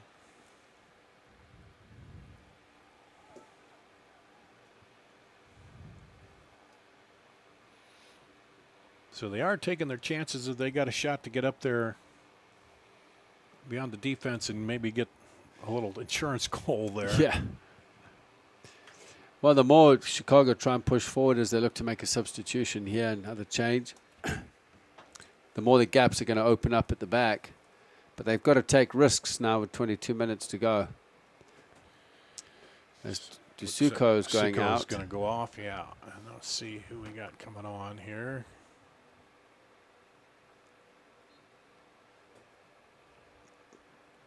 As soon as he turns around, I can let you know. And he's not going to help out with that. There we go. Number 4 is Sullivan. In for Chicago. Sullivan will slot into the midfield position, just a straight switch for Suko. So some fresh legs in the game. And trying to make a run on the outside, but Call Valley shuts that off. And then Puna just comes over there and powers it out. And now there's... Everyone's getting involved. Now there's a little bit of heated... and a little bit of shoving and... Puna was a little bit nasty off the ball there, to be honest with you. I'm not surprised his teammates came in there to protect him. He came roaring in there and knocked over the Call Valley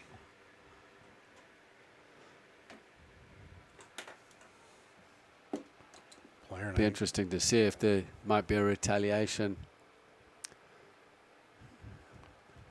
Just some frustration. Yeah, there's still a lot of talking there. The AR in, and there's a lot of pushing and shoving. I'm sure there's going to be some yellow cards thrown around there. The AR came all the way over from this side too. Make sure it didn't escalate too far. Yeah. Now he's talking with the fourth official over there.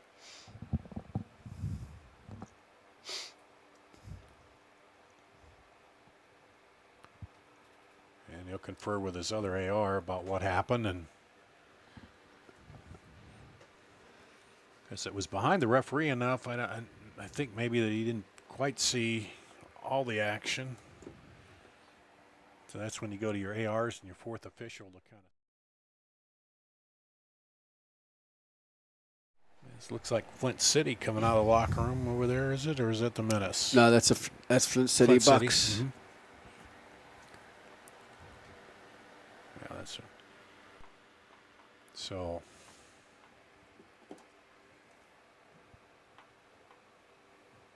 There's a yellow, finally will be given. That's to Puna, yeah. For the initial challenge. Surprised he hasn't given any other cards out for the aftermath that went on.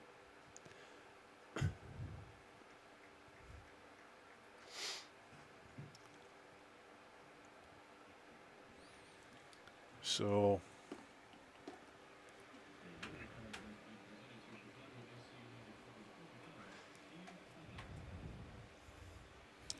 Puna with the yellow. Hopefully we can get on with the game. Yeah. Substitution here for Core Valley. So looks like Visconti will come in for Papageorgiev for Caw Valley. And then they'll figure out where to set the ball and get things going, hopefully.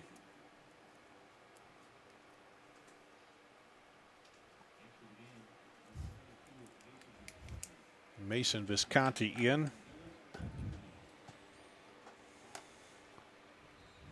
Replacing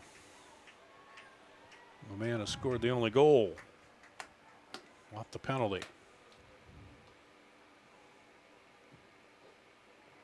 And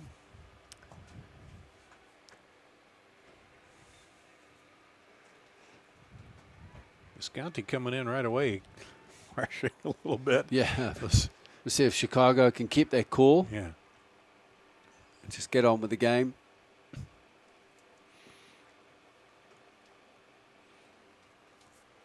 Yeah, because I don't know if that may have worked against them more than it helped them with that, because it kind of slowed things down, and then yeah, got Caw Valley fired up just a little bit. It was a nasty challenge, and this could work in different ways. It could get Caw Valley all motivated. And that goes out to Chicago.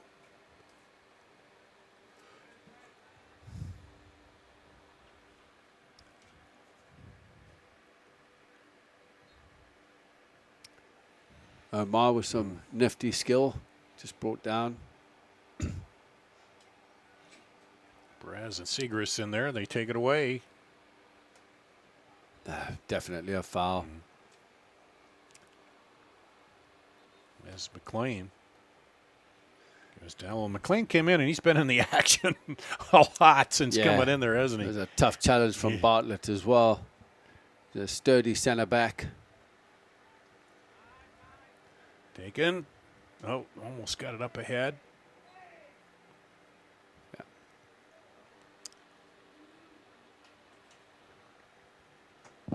Tinovich was looking up there for Perez, I think, but that'll be a free kick back for Caw Valley. Into the 76th minute here. Caw Valley leading on a goal scored in the extra time of the first half on a penalty kick for a handball.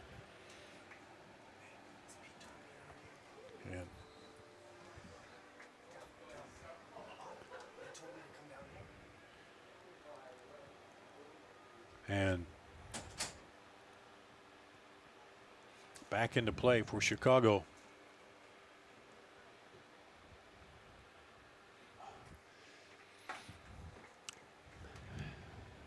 Magno just missing that one. Just technically very tired. You can tell they're getting tired as the water break is called. So they're going to take a break here for water. Caw Valley leading Chicago 1-0. We'll take a break. Be back after this on CISN.TV. Hi, Ron here, head coach of Westside Auto Pros. When your car's on the injured reserve, you want to get it back in the game as soon as possible. I know that. That's why you need to bring it here to Westside Auto Pros. I have a team of experts that can fix almost every automotive injury. Whether it's a fractured joint, a brake, or if your car just got its bell rung, no problem. We can even do a complete physical on your car to make sure it's game ready for the entire season. So bring your car to Westside Auto Pros and we'll get it back in the starting lineup in no time. Hey, you guys are dogging it back here. Let's move it, move it, move it. Schottenkirk Waukee Chevy's Summer of Chevy Sell Down. Up to $11,000 off or 0% for 72 months on select new 19 Silverado 1500 Crew Cab LTs and RSTs. 0% for 84 months on select new 19 Silverado 1500 Double Cabs. Summer of Chevy Sell Down. Get more for your trade-in, Waukee. Up to $11,000 off 19 Silverado HDs. Schottenkirk Summer of Chevy Sell Down. Ends June 30th. Schottenkirk Chevy Waukee. WaukeeChevy.com. At Drake Stadium in Des Moines, a very warm Drake Stadium. Dar Danielson, Justin Vorster on CISN.TV as we bring you the USL 2 League playoffs here, the semifinals. Chicago United and Caw Valley here in this first Central Conference semifinal, and Caw Valley leading 1-0. It has cooled 3 degrees. And doesn't feel like the heat index is going from 103 to 100. So that's not bad. No, yeah. I'm sure we can deal with that. And back to action. Caw Valley in the gray, Chicago in the red uniforms here. And Chicago's brought on 4 substitutes here in the last few minutes.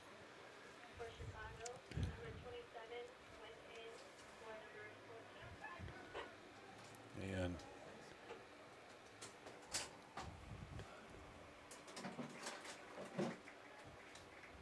so Chicago brought in Muntalu. Looks like he's gone in up front as well with 12 minutes to go. I mean, they're really going to look for it and go for it now. They have to. They've got no choice.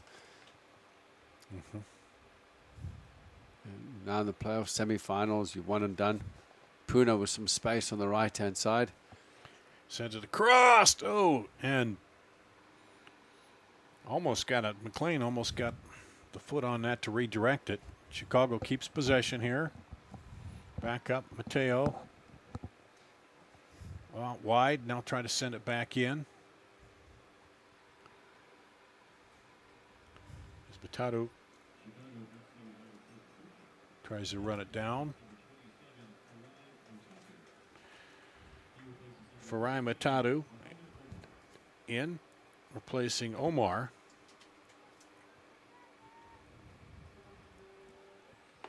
There's Matadu with it. And he ends up getting in a corner. Nice job there by Matadu. And Perez will go over there. This will be the third quarter of the second half for Chicago.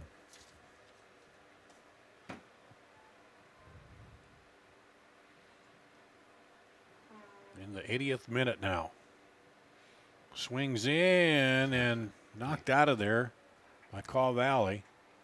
Good corner there by Perez again. Whipped in swinger. Difficult to deal with, but Bartlett with the clearance. The Drake alumni.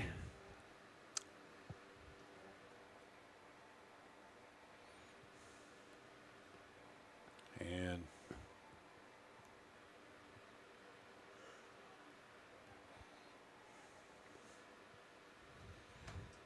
we'll go with the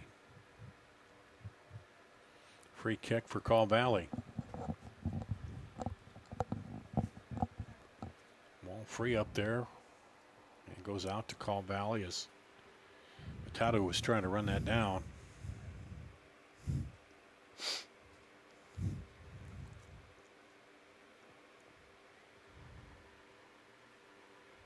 Headed back toward the middle by Biscotti.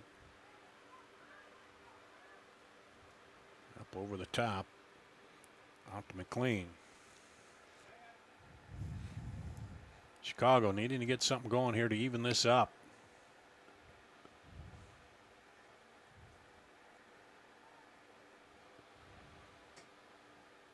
Oh, lovely ball. Oh, just deflected away. Looking for Matato was a great ball in there. That'll be Gatinovic. That'll be a corner.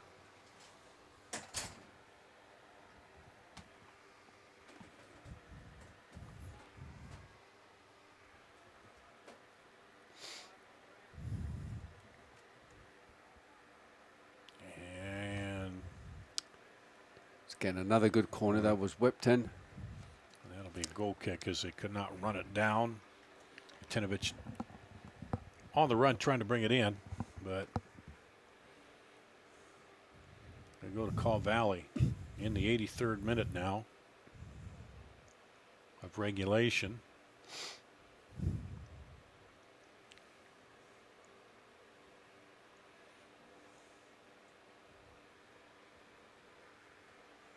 Headed up. Chicago moving to the ball, trying to get something going, and that'll stay with Call Valley.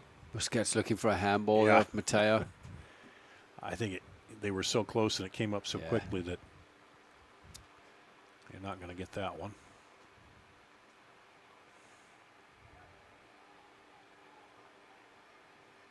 Sends it outside. That's good. Fine piece of skill on the far left. Matatu cleaned it up. Finally took it away, yep. Now quickly on the outside. So my mistake. Puna, this is Matatu on the ball. Yeah, that was Puna. This is Matato, you're right. So there's a goal! Chavez! Or Perez, excuse me. And was it going to, that was definitely come, it was on the card, some great changes. Puna actually breaking up play deep inside his own half and then forcing the counter-attack with a long ball forward.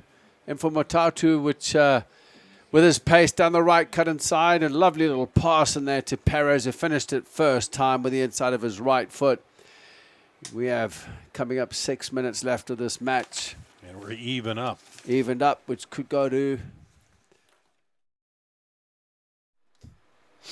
For Perez, that is goal number 5 on the season.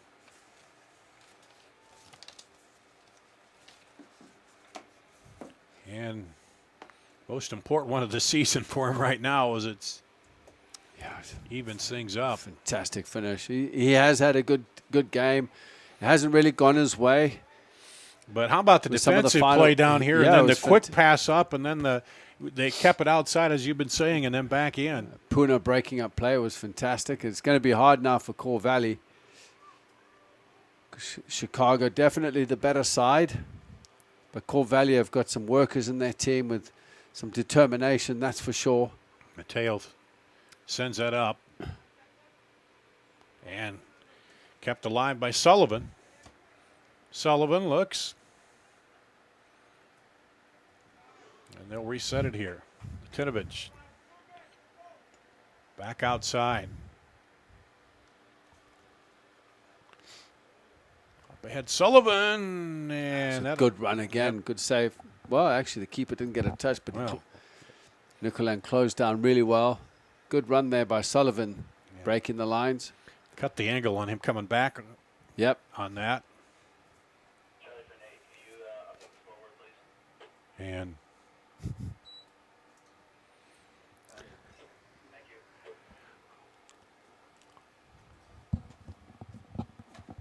now into the final 4 minutes here, tied up. But Chicago playing with the momentum of the goal to even it. Call Valley looking to try to get back the lead. Up ahead, and nice job by the keeper, comes out. Goalkeeper did very well there. That was Visconti trying to run onto that one. Mwemba just playing a high line, came out to clear it as the ball was played in behind. Nice pass over up to Visconti, but Ray just Visconti didn't quite get onto it. Perez sends it up ahead.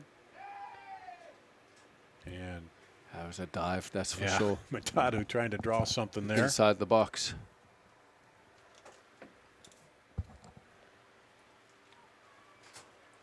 And now up ahead.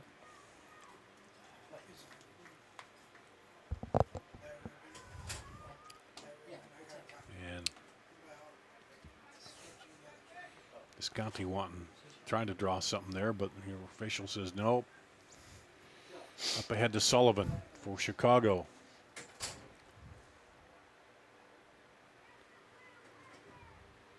They send it across outside.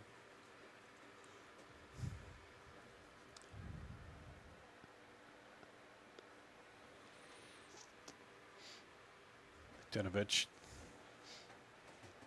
back out on the edge again. Oh, and then off the back of Visconti out.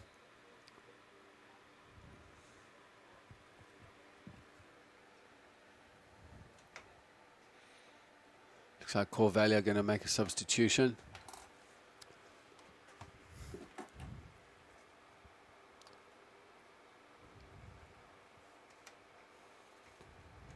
Number 34 going off.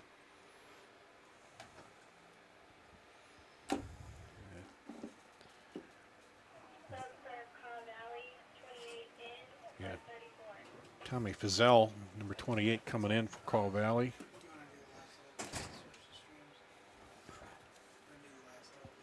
Leave it outside to Segrist. Back to Latinovich over to Segrist. Perez tries to lob it up over there and almost. Looking for that little dink over the top. Yeah.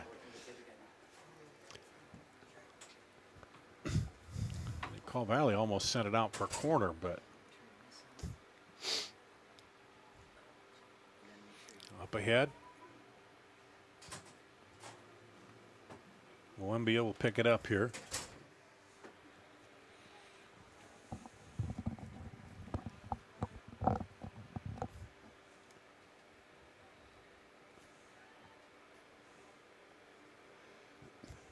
Nice header there by Gibson.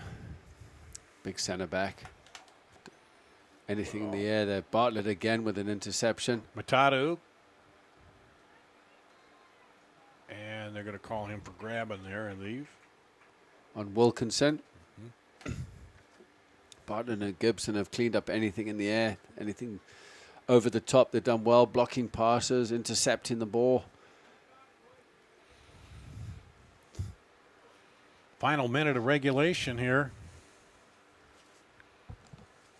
Probably see something in the order of 5 minutes added. I would say around there. That's what they put at first half. Be interesting to see. Plus with all the argy-bargy that went on a little bit earlier. Yeah, maybe they'll add a little more. Who knows?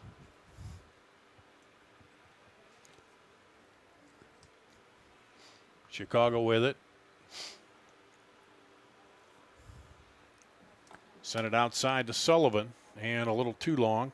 He cannot get the foot on it. Corvallis have a player down. Busquets. He's got cramp.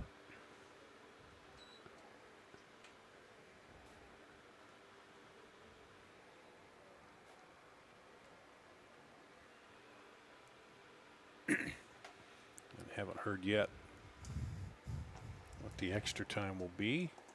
See some of the players going off to get water. It's really hot down there. At least 5 stoppage.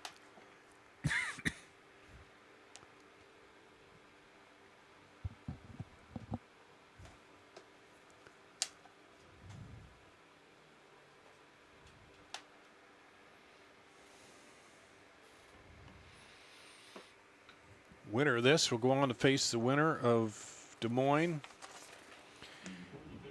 and Flint City.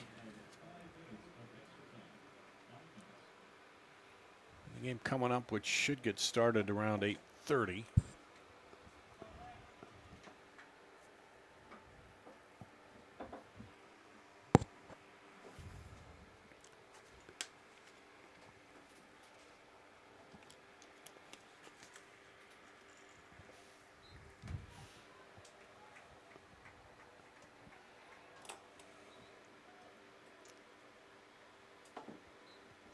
Busquets comes back into the game. Oh no, Busquets has gone out. They have made the change. Sad to see because Busquets was playing well, but he's obviously absolutely gassed out. Lentner comes in. Chicago booms it up the other way. Machado giving chase there, but Call Valley sends it up ahead. Somebody going to get a break here in the extra time. They sent it out wide to Lentner. Lentner, crossover. Oh, couldn't get a foot on it. Visconti.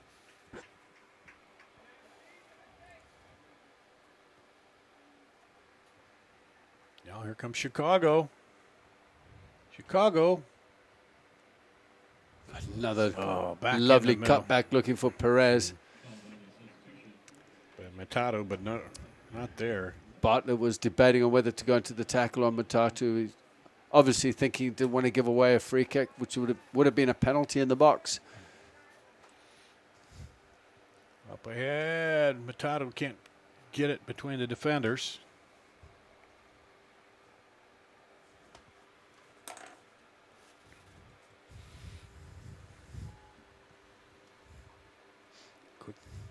Set it outside, but Chicago runs it down.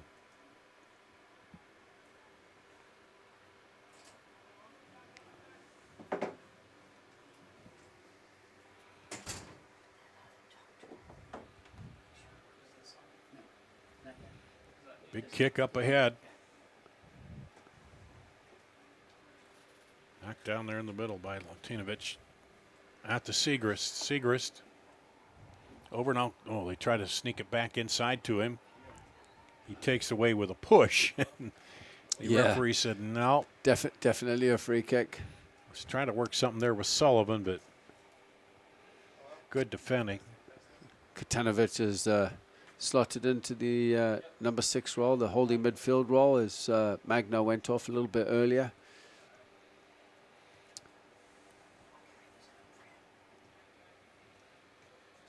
Call Valley up the sideline.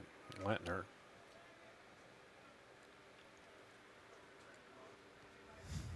Wanted to go out to Chicago.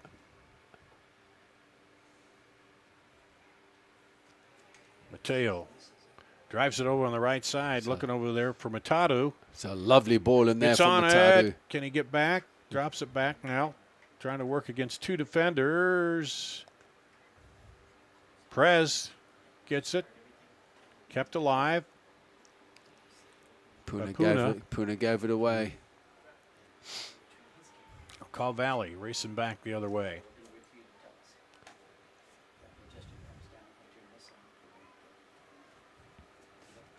Jones. Back to Mateo. Mateo up the middle. Right side. Outside to Machado. And he'll draw the corner for Chicago. Their 5th here of the second half. This one coming in extra time.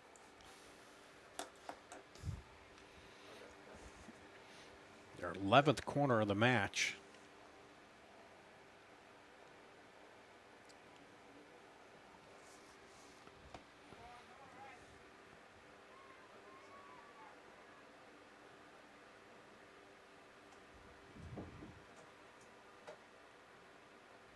Swinging in. Good chance there on the far post.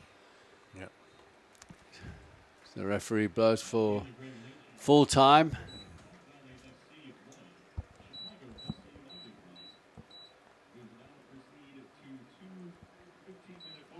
we've got two 15-minute overtimes coming up. Well, maybe you just need one. Who knows?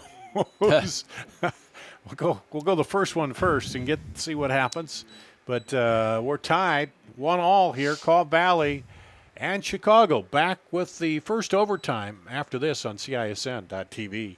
Schottenkirk Waukee Chevy's Summer of Chevy Sell Down. Up to $11,000 off for 0% for 72 months on select new 19 Silverado 1500 Crew Cab LTs and RSTs. 0% for 84 months on select new 19 Silverado 1500 Double Cabs. Summer of Chevy Sell Down. Get more for your trade-in, Waukee. Up to $11,000 off 19 Silverado HDs. Schottenkirk Summer of Chevy Sell Down. Ends June 30th. Schottenkirk Chevy Waukee. WaukeeChevy.com. Hi, Ron here, head coach of Westside Auto Pros. When your car's on the injured reserve, you want to get it back in the game as soon as possible. I know that. That's why you need to bring it here to Westside Auto Pros. I have a team of experts that can fix almost every automotive injury. Whether it's a fractured joint, a brake, or if your car just got its bell rung, no problem. We can even do a complete physical on your car to make sure it's game ready for the entire season. So bring your car to Westside Auto Pros and we'll get it back in the starting lineup in no time. Hey, you guys are dogging it back here. Let's move it, move it, move it. Moms typically get to make a majority of the healthcare decisions for their family. That can be a lot of pressure, but not for me, because I know the choice is ours. For medical tests like MRIs, X-rays, CAT scans, and of course mammograms, ask your doctor to refer you to Iowa Radiology. They work around our hectic schedules, they're the best at what they do, and they're so great with my family. They truly care, and it shows. Visit iowaradiology.com or call to schedule an appointment. Iowa Radiology, our focus is your good health. Here's to everyone who believes in competition and good sportsmanship, who knows it's not about the trophies or the medals, but rather the lessons learned. For those who understand, it's not whether you win or lose, just that you give your best. So go ahead, lace them up, take the field, have fun, and play. For the experience, for the memories, for the love of the game, Shields.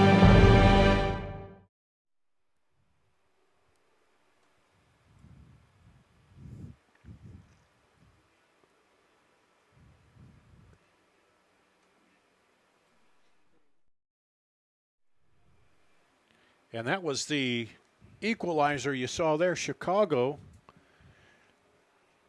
tying it up here in the 84th minute. Perez with the goal. Dar Danielson, Justin Vorster, and now we're going to overtime. Caw Valley got on the board first in extra time right at the end of the first half, as there was a handball in the box, and Papa Georgiev made the penalty kick. Then it was Perez getting the goal there that you just saw coming back out of the break. And we're tied up here at 1-1 with 15 more minutes on the clock. And obviously the strategy is to score the goal first. Yeah. Get the lead. But let's talk a little bit more about strategy for these two teams and what you've seen out of them so far here, Justin. I just think going into overtime, I think Chicago have just a little more quality amongst them. They got a better pace with Matatu, who's come into the game. He got the assist setting up Perez with the equalizing goal, but he's shown some great pace down the right-hand side. The substitutes that have come in have been dangerous for them. As far as Caw Valley, unfortunately Busquets had to go off, but he's definitely a dangerous player, and it's a pity to see him go off because he was a threat to the Chicago United backline. But yeah, I don't know. I just think there's a little more quality in that Chicago unit out there, and I just think they have enough to win this game. I think Caw Valley now for the next 30 minutes will probably sit in and look to counter and hopefully get to penalties is probably their strategy right now. Run the clock down and try to, as you say, although they had a couple times there where if they could get it up ahead quick on the quick counter, they'll try that, but for the most part, hold back. You see Chicago in red here. Looks like they'll kick it off to start the overtime. Caw Valley in the gray uniforms here. This is USL League 2 semifinal in the Central Conference playoffs here. The winner will meet the winner of the second game that's coming up, Des Moines Menace and Flint City. And right now, that probably won't with the overtime. Probably won't see that get kicked off till about 8:30 now. The one positive thing for the players is they're starting to see some shadows over the field here a little bit, so maybe that'll cool it off slightly for them. Hopefully it's going to cool it off. Not a lot, because there's, looks like on the field maybe just a little bit of breeze out there as we get underway. Puna with it for Chicago. Puna, another good change. Plays for Baker University in Kansas. Plays in the NAIA. I happen to know the head coach out there, Nate Hauser. He's done a fantastic job with that program and brought in some quality players. So good shot out there to Baker University. And that one goes off the head of Chicago. It'll be a throw in for Kaw Valley.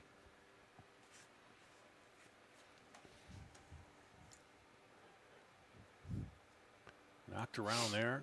And Chicago comes away with it.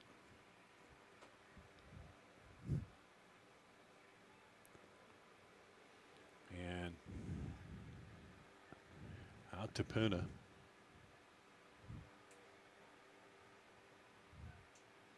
One thing you got to say here about Chicago, the players they brought in, man, they've hustled and they've tried to give that spark that they were looking for here as that one goes through. But Puna, Matadu, come in, and also McLean, and they've come in and they haven't held anything back. They tried to turn this right away, and it's worked out. They've ended up getting it tied up here. Yeah, it's definitely some very good changes there. Puna broke up play to start the initial counter attack for the equalizing goal, getting the ball out wide to Matatu. That's into McLean. After a good ball by Martinovic. Puna. We'll drop it back here, reset it.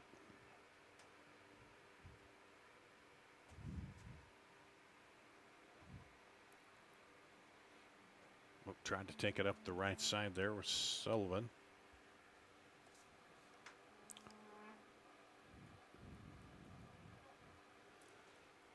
And now cross, knocked away the hand. Goal! What a finish there by Perez. Fantastic finish. Perez gets his second. You knew that was going to come. Great ball from the left-hand side. It was parried away by Nicolan. Nicolan Nito got one hand on it, but Perez was right there to finish that off. For those of you out there. And you see it come in across and into the goal on the replay. Go ahead, what were you saying? No, for the fans out there, they play the full allocated 30 minutes. It's not golden goal, so even though the goal was scored, we still play the full 30 minutes.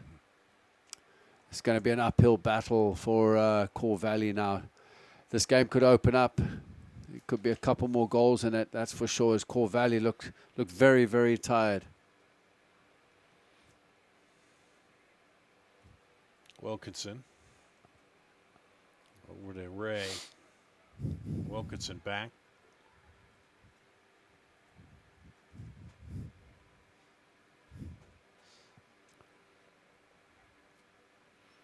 So Chicago got what they wanted in the third minute of overtime. Take the lead here.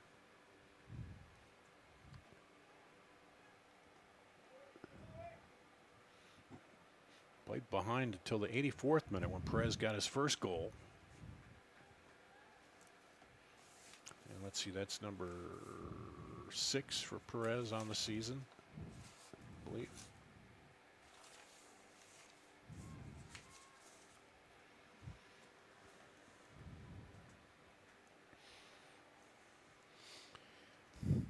Now for Kaw Valley, his team has had that, kind of holding style. What do you change up? Oh, they've got to go for it now. I mean, they've totally got to start pushing players forward, and whether they lose this game 2-1 or 3 or 4-1, they've got to take a risk just now. Send it deep, and Mateo is there. Calmly brings that down with his chest, plays it back to Mwamba. Get it back, and Send it up ahead. Oh, nice little flick in the middle. Can't quite get there. Looking for a free kick. Yep. Mateo walks past him and says, hang on a sec, mate. You just dived. Bonte did a good job to send that up ahead. There's Punis. Is it knocked out? It'll stay with Chicago.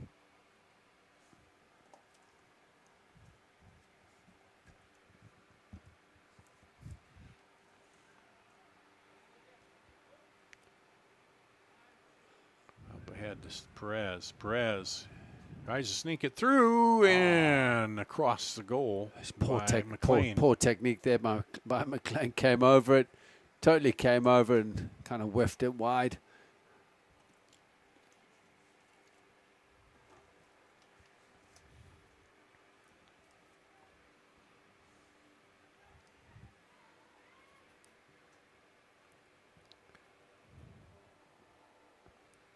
Going up ahead there.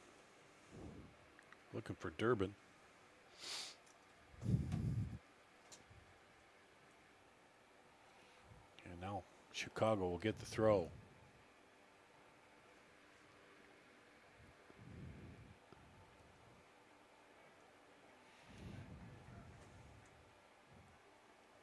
Wilkinson throws it in. Tail. And it'll stay with Cobb Valley as Magno can't get it under control.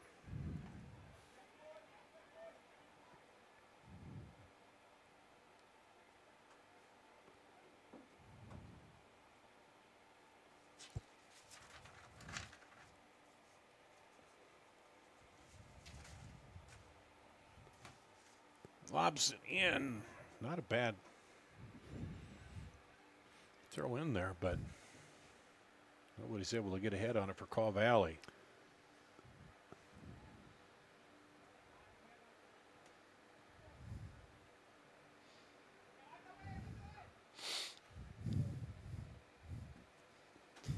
And you got to see as they try to pick up the pressure how much gas they have left in those legs just on this hot field. You can see just a slight change of momentum. Caw Valley really looking to press forward. McLean there.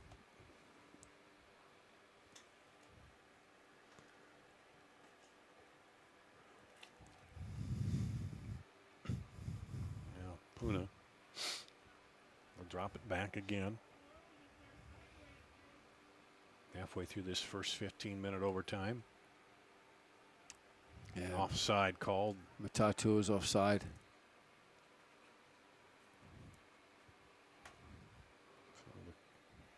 Kick will come back for Caw Valley. And Caw Valley looking to make a change. Knox is going off.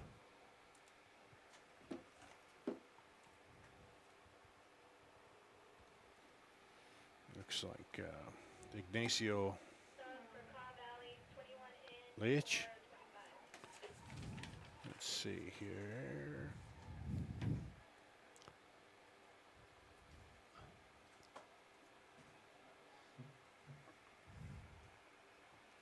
Caw Valley with control.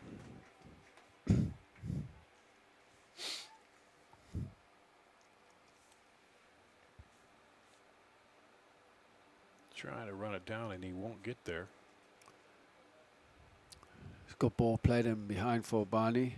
Barney.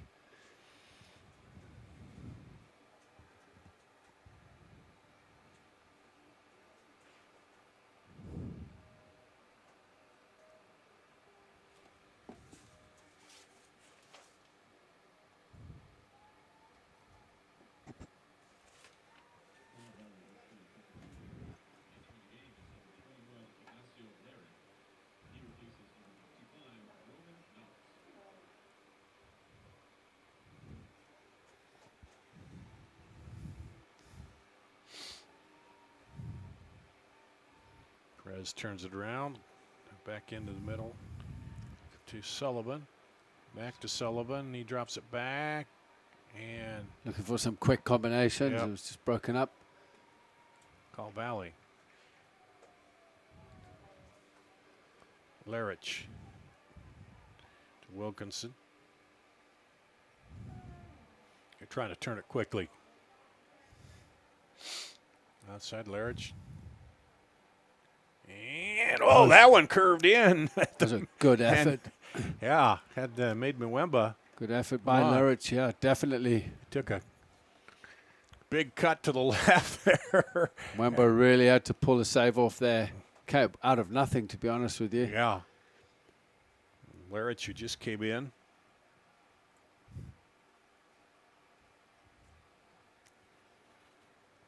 And now the corner.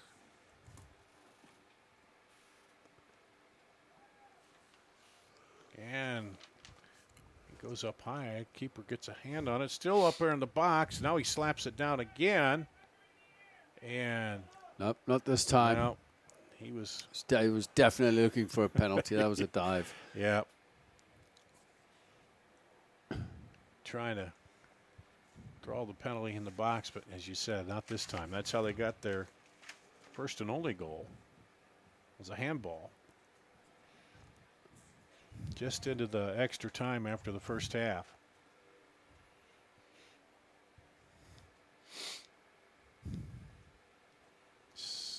Battle for it over there. Wasn't a very good goal kick. No. Go back to Call Valley.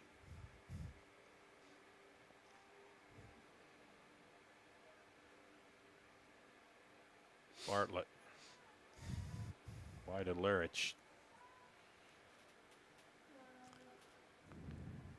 Larich trying to get by the defender. Deflected. He was trying to get behind Magna. So another goal kick.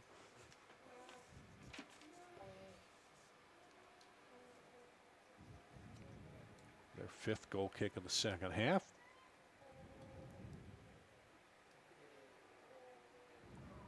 Final 2 minutes of this first overtime. Take it out. Now he lopped it back, but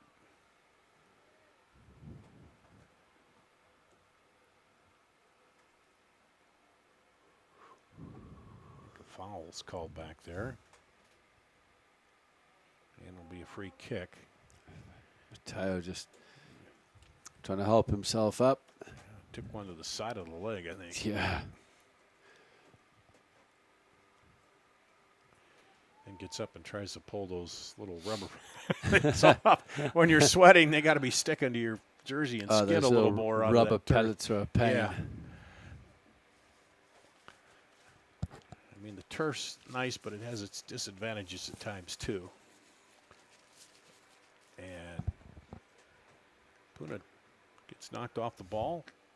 Turns around. Here comes Caw Valley.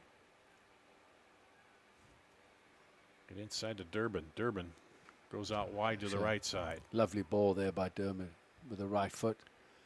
And right in to Mwemba. Not enough play. Not enough numbers in the box. No runners.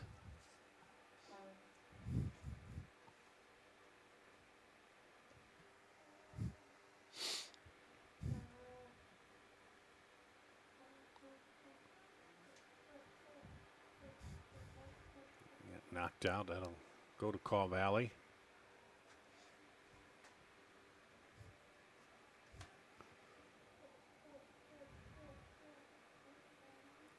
Up ahead, Larich.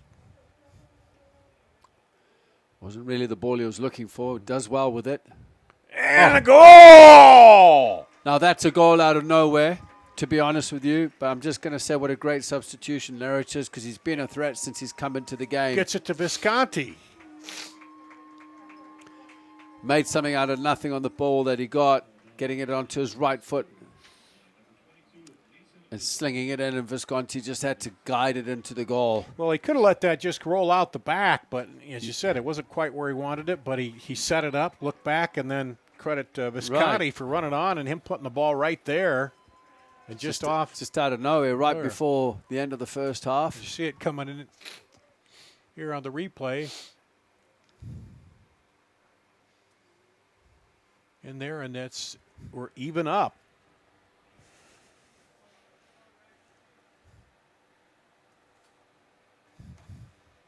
And Now Chicago finds it back into the game here. Corvallis definitely making a game of it now, making it really hard. That's the end of the first overtime. So we played 2 full time, 10 minutes extra time, 15 minutes overtime. We got one more 15-minute overtime coming up to see if we can decide this after this on CISN.TV.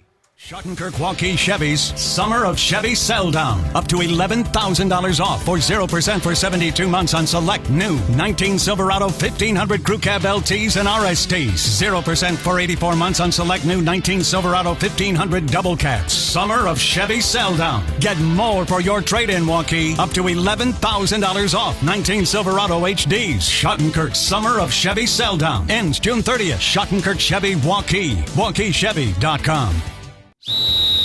Hi, Ron here, head coach of Westside Auto Pros. When your car's on the injured reserve, you want to get it back in the game as soon as possible. I know that. That's why you need to bring it here to Westside Auto Pros. I have a team of experts that can fix almost every automotive injury. Whether it's a fractured joint, a brake, or if your car just got its bell rung, no problem. We can even do a complete physical on your car to make sure it's game ready for the entire season. So bring your car to Westside Auto Pros and we'll get it back in the starting lineup in no time. Hey, you guys are dogging it back here. Let's move it, move it, move it. Moms typically get to make a majority of the healthcare decisions for their family. That can be a lot of pressure, but not for me, because I know the choice is ours. For medical tests like MRIs, X-rays, CAT scans, and of course mammograms, ask your doctor to refer you to Iowa Radiology. They work around our hectic schedules, they're the best at what they do, and they're so great with my family. They truly care, and it shows. Visit iowaradiology.com or call to schedule an appointment. Iowa Radiology. Our focus is your good health.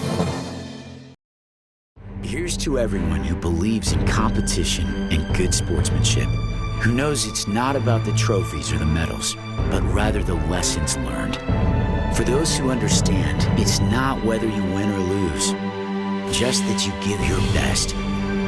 So go ahead, lace them up, take the field, have fun, and play. For the experience, for the memories, for the love of the game, Shields. Back at Drake Stadium, we're set up for the overtime number 2 as Corvallis battle back into this. And in the 15th final minute here of overtime, they score the equalizer. And we've got Felician Dumas. If I'm reading the handwriting here right on the sheet in for Chicago, is that right?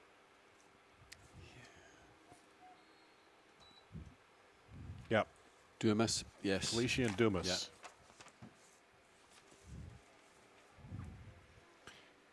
Yep. And underway in the second overtime. And if this stays the same, we'll go to a penalty shootout.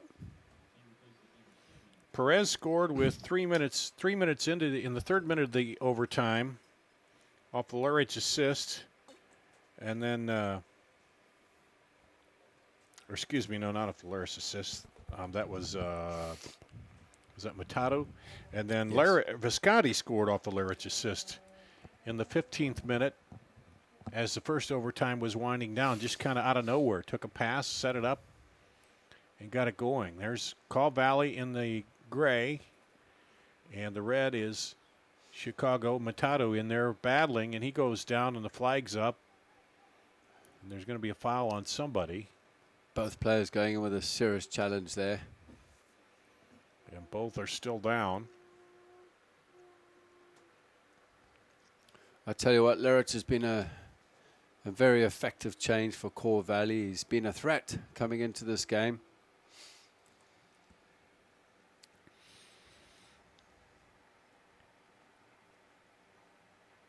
And he got the assist on the tying goal to Visconti. It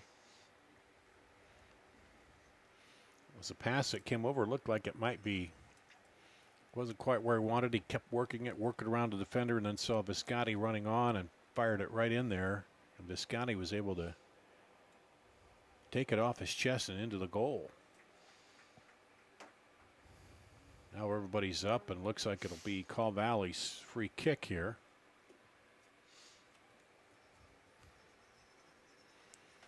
As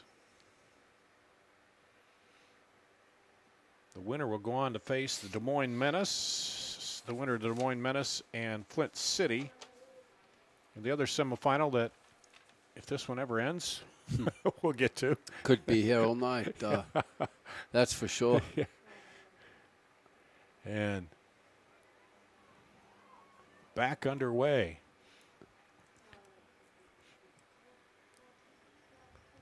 Lob it up, looking for Larich out there. So that strategy still apply if you're Call Valley. You want to try to get it to the free kicks, you think? Yeah, or, I mean, then they're finding space and behind Chicago, just on the outside, the left and right. And, you know, now they'll look to probably find Larich out wide, as he's been pretty effective. He's got an effective right foot, as it's definitely caused some problems with the assist with the right-footed in-swinger. Chicago will still look to go forward and try and get this winner. It's been an exciting game so far. Yep. Leaves outside. Sullivan sends it across, and the keeper dives and smothers it. Nicolan looking to play out of the back. Nearly got intercepted.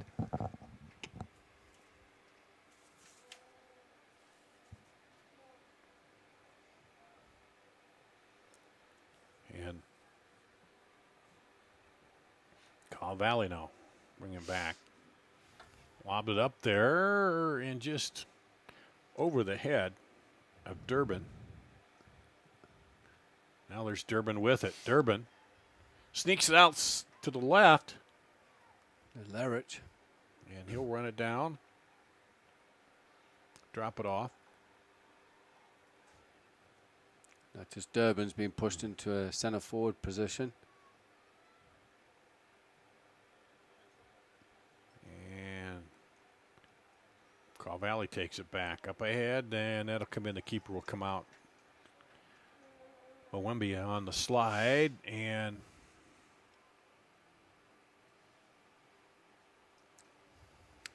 Chicago player down. Durbin going in for a 50-50.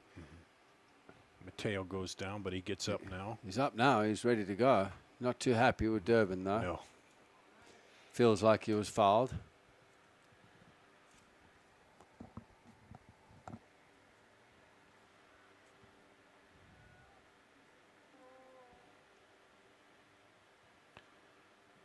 Wembia sends it up ahead. It's a good ball from McLean. Yeah, misdirected there, but back over. But 5 minutes in now to the second overtime.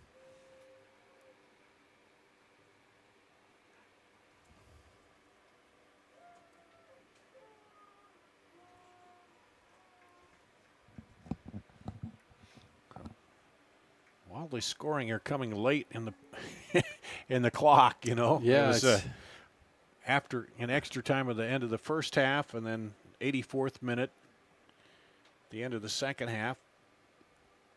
Chicago ties it up,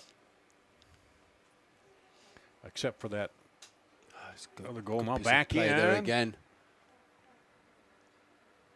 And Sullivan! Off the post. Just off the post, off the defender and off the post, and back out to Sullivan. As he stays with it. Dumas. Back up to Bad square balls. Tinovich. Tired pass by Tinovich. Could tell as he's trying to win it back.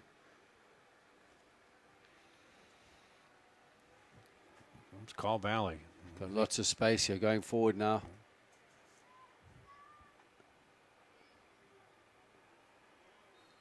He's given a penalty. Get a penalty. Biscotti draws the penalty. Very surprised at that decision, to be honest with you. I didn't think it was a penalty. Well, kind of looked like Visconti was leaning into the defender and then goes down.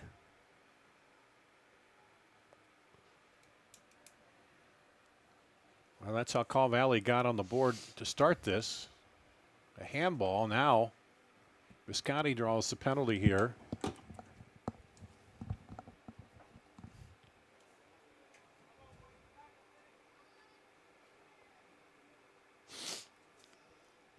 And a chance to go ahead in the second overtime.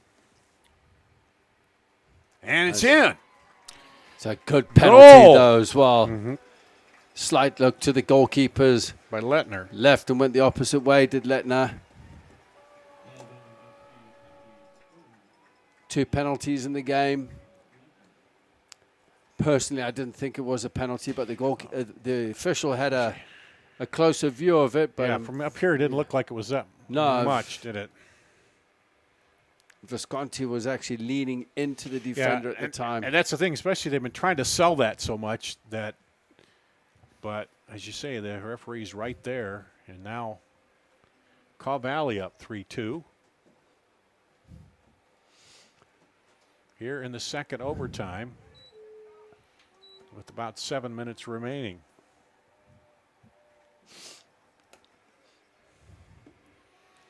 So does Chicago have enough to battle back again? I know they have it in them, but this is where momentum changes. Cavalli might sit back now again. They set it out to the left.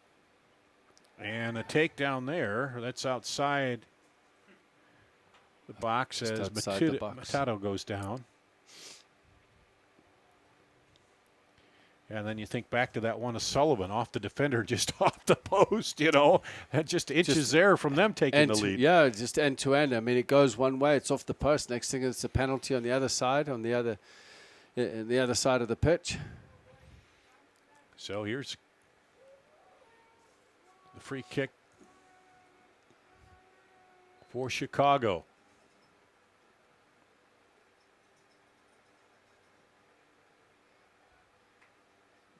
Sullivan feints. There's a left-footed. Oh, had to push it away. It's a good free kick. Yeah, came in there hard. By Perez. Nicolan just parried it over the bar. And now the corner.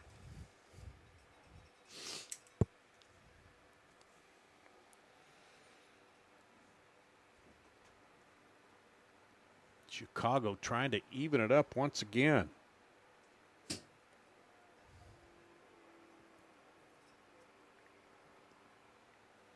Nicolan's down. There's no one near him. I just wonder if it's how he fell. I think he's... Yeah, well, he double punched that, and then he kind of came down. I don't know if he looked like he came down a little awkward, and he didn't get back up. So looks like he's got cramp. He's up.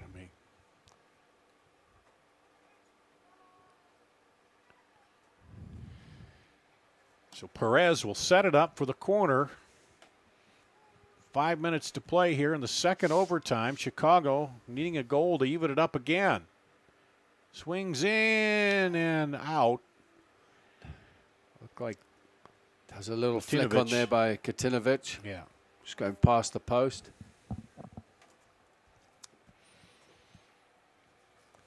What a swing in momentum. 1-0 up, 2-1 down, now 3-2 up. Yeah. Cavalli have really clawed back into this game. Well, I think the shocking, but the surprising was just that Larich. It seemed like a routine play, and then he sends it in there, and Visconti, sends it home, and we're tied up when it looked like Chicago was kind of cruising along. Just making something out of nothing. Durbin flicked it on for Larich. Puna up ahead. McLean. There's Sullivan. Back over Latinovic. Now take it away. Cavalli. Sends it down. The keeper comes out.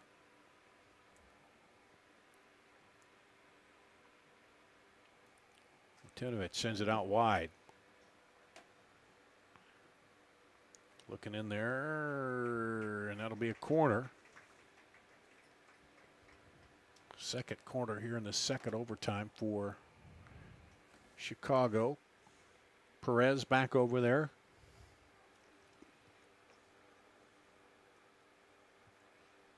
Do the duties. Got Matadu and Puna inside. Swinging in, hits the ground.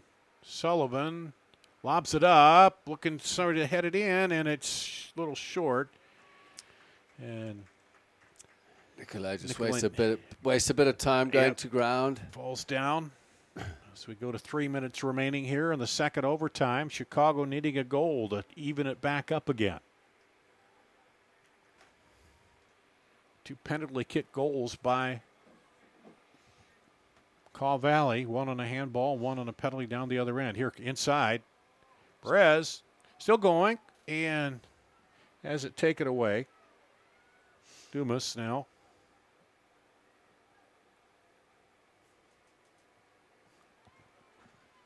He's trying to find room to get it back in there to Perez, but defenders didn't let him.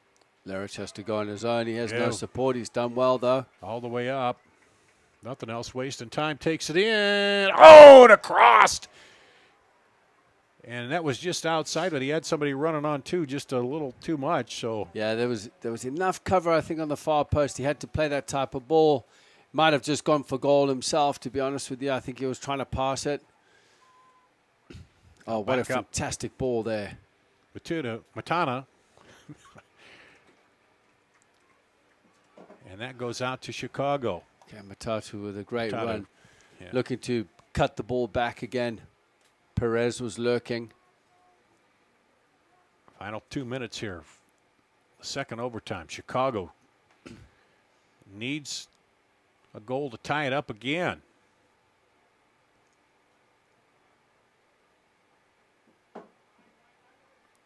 There's shot in off. Corner. For corner.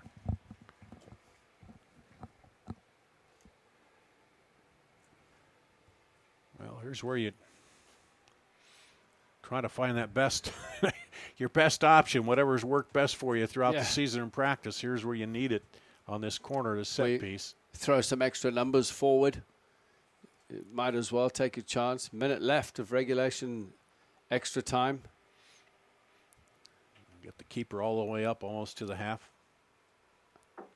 Here it is, swinging in, and just looked like Matata got up there, but just couldn't quite get the head on that one to redirect it. Yeah, it was difficult. It was just in amongst everybody. Probably just hit him on the head. Could hardly see it coming in as the ball was whipped in, but goes out for a goal kick. No doubt Nicolan will take his time. He'll move the ball around the box. I don't want to take it here. I'd move it somewhere else.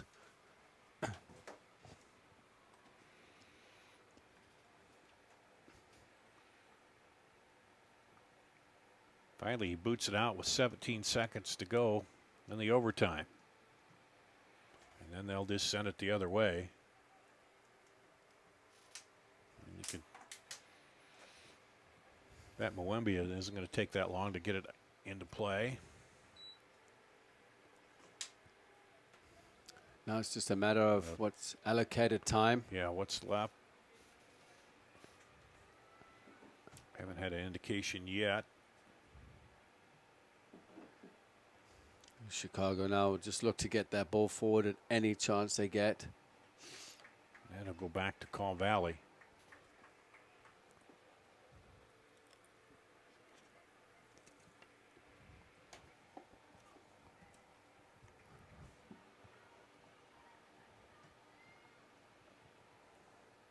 Set up, and that'll go out to Chicago. McLean over there to throw it, well, and leave it off for Dumas. We'll try to get everybody inside there. Get a good throw in. McLean trying to get ahead on it. Dumas.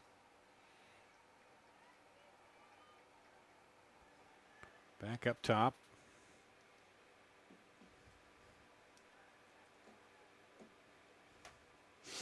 Chicago, Magno. Puna trying to run it through the defenders there, and now we'll go back to Chicago. Chicago just trying to find a way through. They've got the quality in the team. The referee's going to blow any minute now. Puna sends it in. Can he turn into the defender? It'll be a corner as Watato tried to turn around. It goes off the defender for a corner. This is the last chance. Get everybody in there, including the goalkeeper. Perez will take the corner. Luembia comes down. Get the big man up there. Last gaps to try to tie it up here and go to penalties. Here's Perez. Sends it in. He's got to clear that first defender. And it'll be a throw. Got to do this quickly.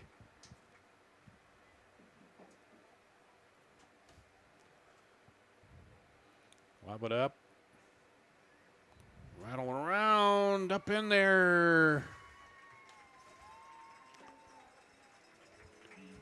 And that is it. It's over. Caw Valley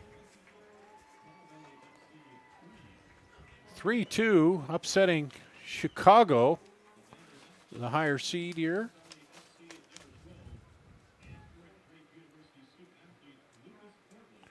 Lucas Bartlett, the man of the match for Caw Valley. And we'll take a break and come back after this on CISN.TV. Moms typically get to make a majority of the healthcare decisions for their family. That can be a lot of pressure, but not for me, because I know the choice is ours. For medical tests like MRIs, X-rays, CAT scans, and of course mammograms, ask your doctor to refer you to Iowa Radiology. They work around our hectic schedules, they're the best at what they do, and they're so great with my family. They truly care, and it shows. Visit iowaradiology.com or call to schedule an appointment. Iowa Radiology. Why do I look for the seal? It's about trust. Whether I'm buying a car, hiring a contractor, finding a tax preparer, or an honest mechanic, the Better Business Bureau seal means this business meets high standards. When I see the seal, I know I'll get what I pay for. No more taking chances and no more worries. And I feel good about supporting local businesses. My life is so much easier knowing I can always trust BBB accredited businesses. It pays to look for the seal. See for yourself at BBB. Every month or so, there's another story in the media about when and how often we need to get our mammograms. It's kind of confusing. When this happens, I like to consult with experts. So I called Iowa Radiology.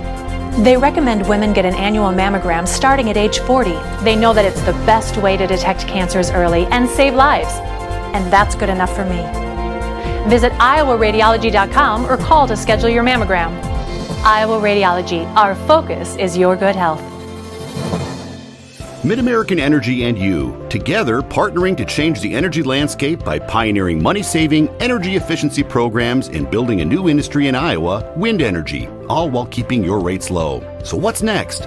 We'll keep delivering cost-effective energy efficiency programs while putting money back in your pocket. That's right. You decide how best to spend your savings. That's a partnership good for you, good for the environment, and good for Iowa.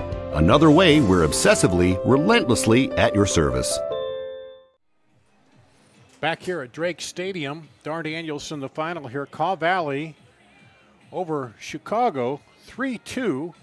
And that'll wrap it up for this one. Coming up next, it'll be the Des Moines Menace taking on Flint City here on CISN.TV.